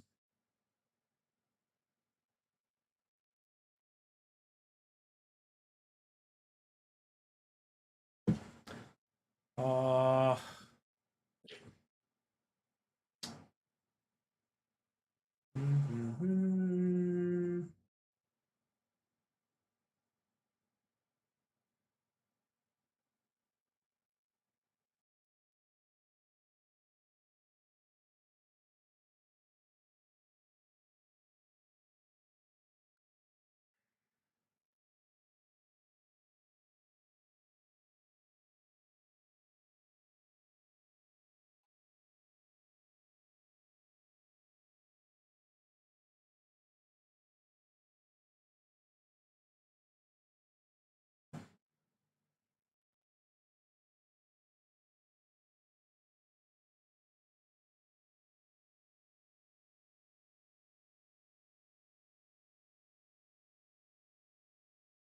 Yeah, I'm really considering it, guys.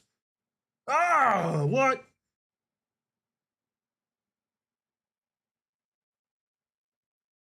Yeah, I'm really considering it. I might cancel that. I might cancel that. Yeah. Because it's just never gonna fill because the bid and ask is too wide because it's a weekly. I think that was dumb. Okay, so I'm gonna cancel this. And then I'm gonna go to Google. I'm gonna go to Google. I'm gonna go to 33.19, 33.9.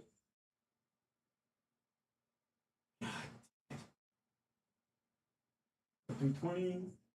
Okay, I mean I can sell it for 710, but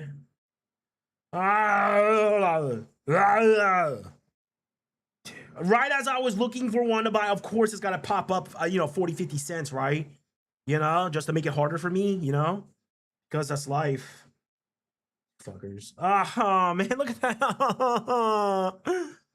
Come on.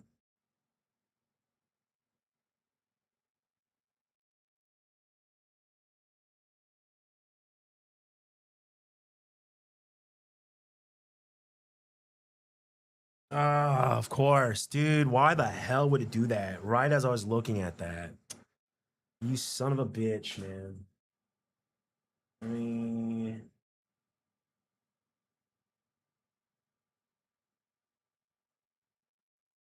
ooh. Okay, it's coming back down. It's coming back down.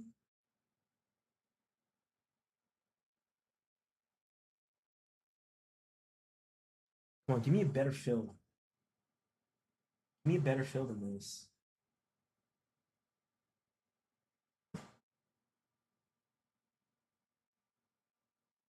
I love 720.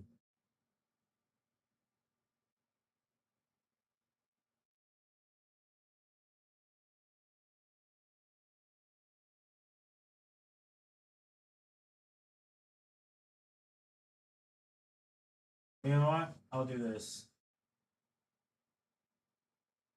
I'll do this. Oh, it got filled.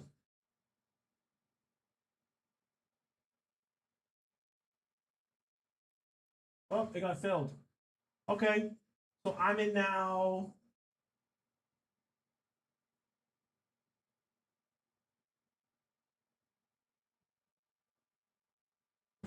Hmm.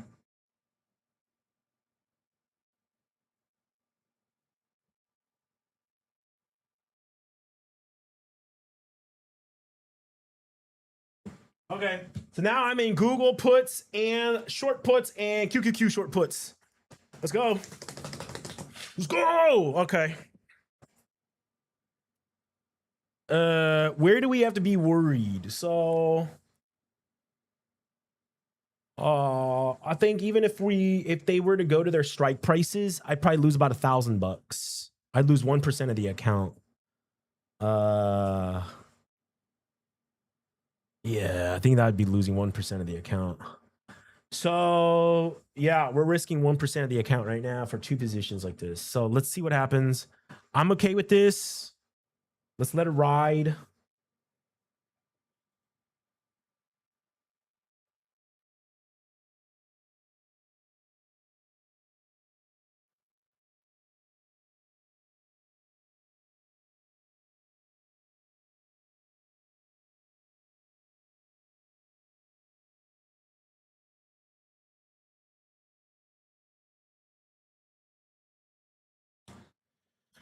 All right, let's see what happens. See what happens. So I'm short right now. I'm short a Google put. I'm short a QQQ put. Let's harvest this. If I get full profit out of this, I will have made. Oh wow, I would have made. That's falling off. I would have made 1,700. So that's not bad. I mean, if I can get that within by mid next week, that ain't bad. And then we can try to look for some other opportunities after that.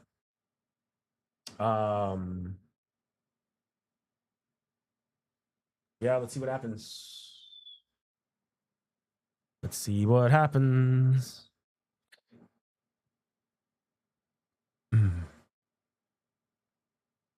EWZ. That might be a short put candidate as well. Kind of want to be careful though. I don't want too many positions at once, just in case if like the whole market tanks or something like that. I don't want to be, you know, I don't want to lose more than like 1 or 2% at a time. Because then, you know, then it gives us less of a chance to make it back, you know? I want it so that our losses are small. So if we do take losses, we can always come back quickly and raise our trailing drawdown amount, our allowed drawdown. Because again, we're only allowed a $6,000 drawdown from high watermark. So I mean, today's day one. So our high watermark is the account starting value, which is 100,000. So right now, I've got a hard floor at 94,000. Can't go below 94,000. Honestly, though, we shouldn't go below 98, 99. We should not go below 98, 99. Okay, this is the type of risk management you got to have when you have something like this, when you're doing prop accounts. Okay, we got to exercise really good risk management. I mean, I'm going to be honest, man. I'm not the best at risk management either. So this is going to be a learning experience for all of us. Okay, I have to get much tighter risk management in order for this to work. So we're either going to adapt or we're going to fail. So it's either, you know, it's sink or swim. It's sink or swim. Let's see what happens. QQQ. Let's go QQQ. Give us some profits, man. Give us some profits.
Interesting. Okay.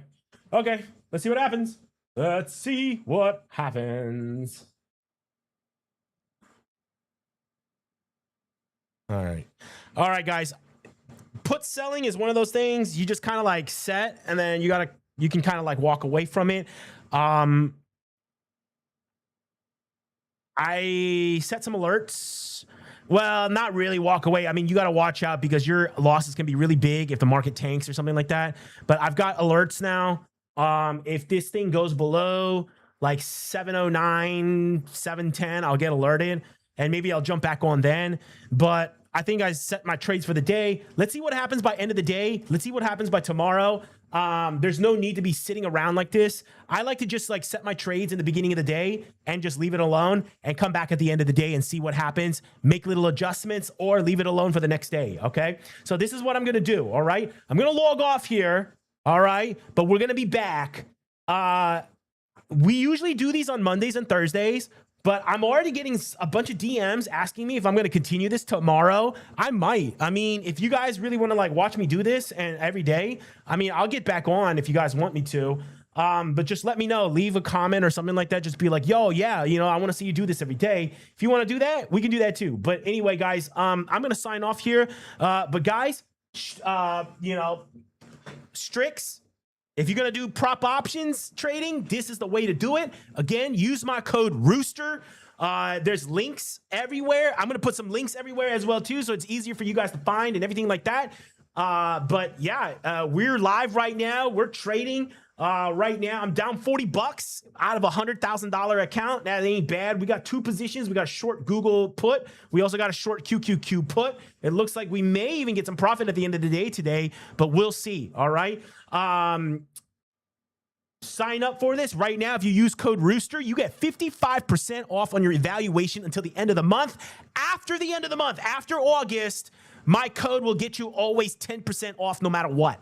All right. So shout out to the founder, George, for hooking us up with a code like this where we can always get a discount. And also, I also want to thank him for that deep discount for the community until the end of the month as well. He didn't have to do that. He didn't have to give us 55% off until the end of the month, but he did. He was gracious about it. So George, thank you so much. Strix, thank you so much for sponsoring all of this. And yeah, we're going to keep trading like this, and hopefully, we're going to get some payouts, and we're going to do it all online. We're going to do it all live. You're going to see me make good trades. You're probably going to see me do some bad trades too. But in the end, we're going to manage risk, and we're going to get that funded account, and we're going to start getting that payout, because that's what this is all about. Guys, Money Maxis. Mondays and Thursdays at 7 a.m. Eastern. Again, I'm considering extending those, maybe do some more days. Let me know in the comments if you want to see some more days, if you want to see some more live action on this. But yes, it's all about money, markets, and mindset. Join the Key Crew. There should be a Discord link on the bio section or the about section of every social you're watching this. Join the Discord. I'm going to put the live trades out there as well. I always like to go in the Discord, talk to people, explain strategies and things like that. And if you want to come and trade some ideas with this, you are more than welcome to do so. No trade walls in my Discord. Everything is free. It's just a hangout community of traders, of like-minded traders, of people trying to make it. All right. So, guys, I'm signing off here. If all else, I'll be back on Monday. If you guys want me to, maybe I'll do a little episode, maybe at the end of the day today, or maybe tomorrow. Again, let me know what days and times work best for you all, and I'll try to work around you guys. All right. Signing off. Hey, who fucking loves you? You know your boy, Big Bird, always got your back. I'll see you guys later. Peace.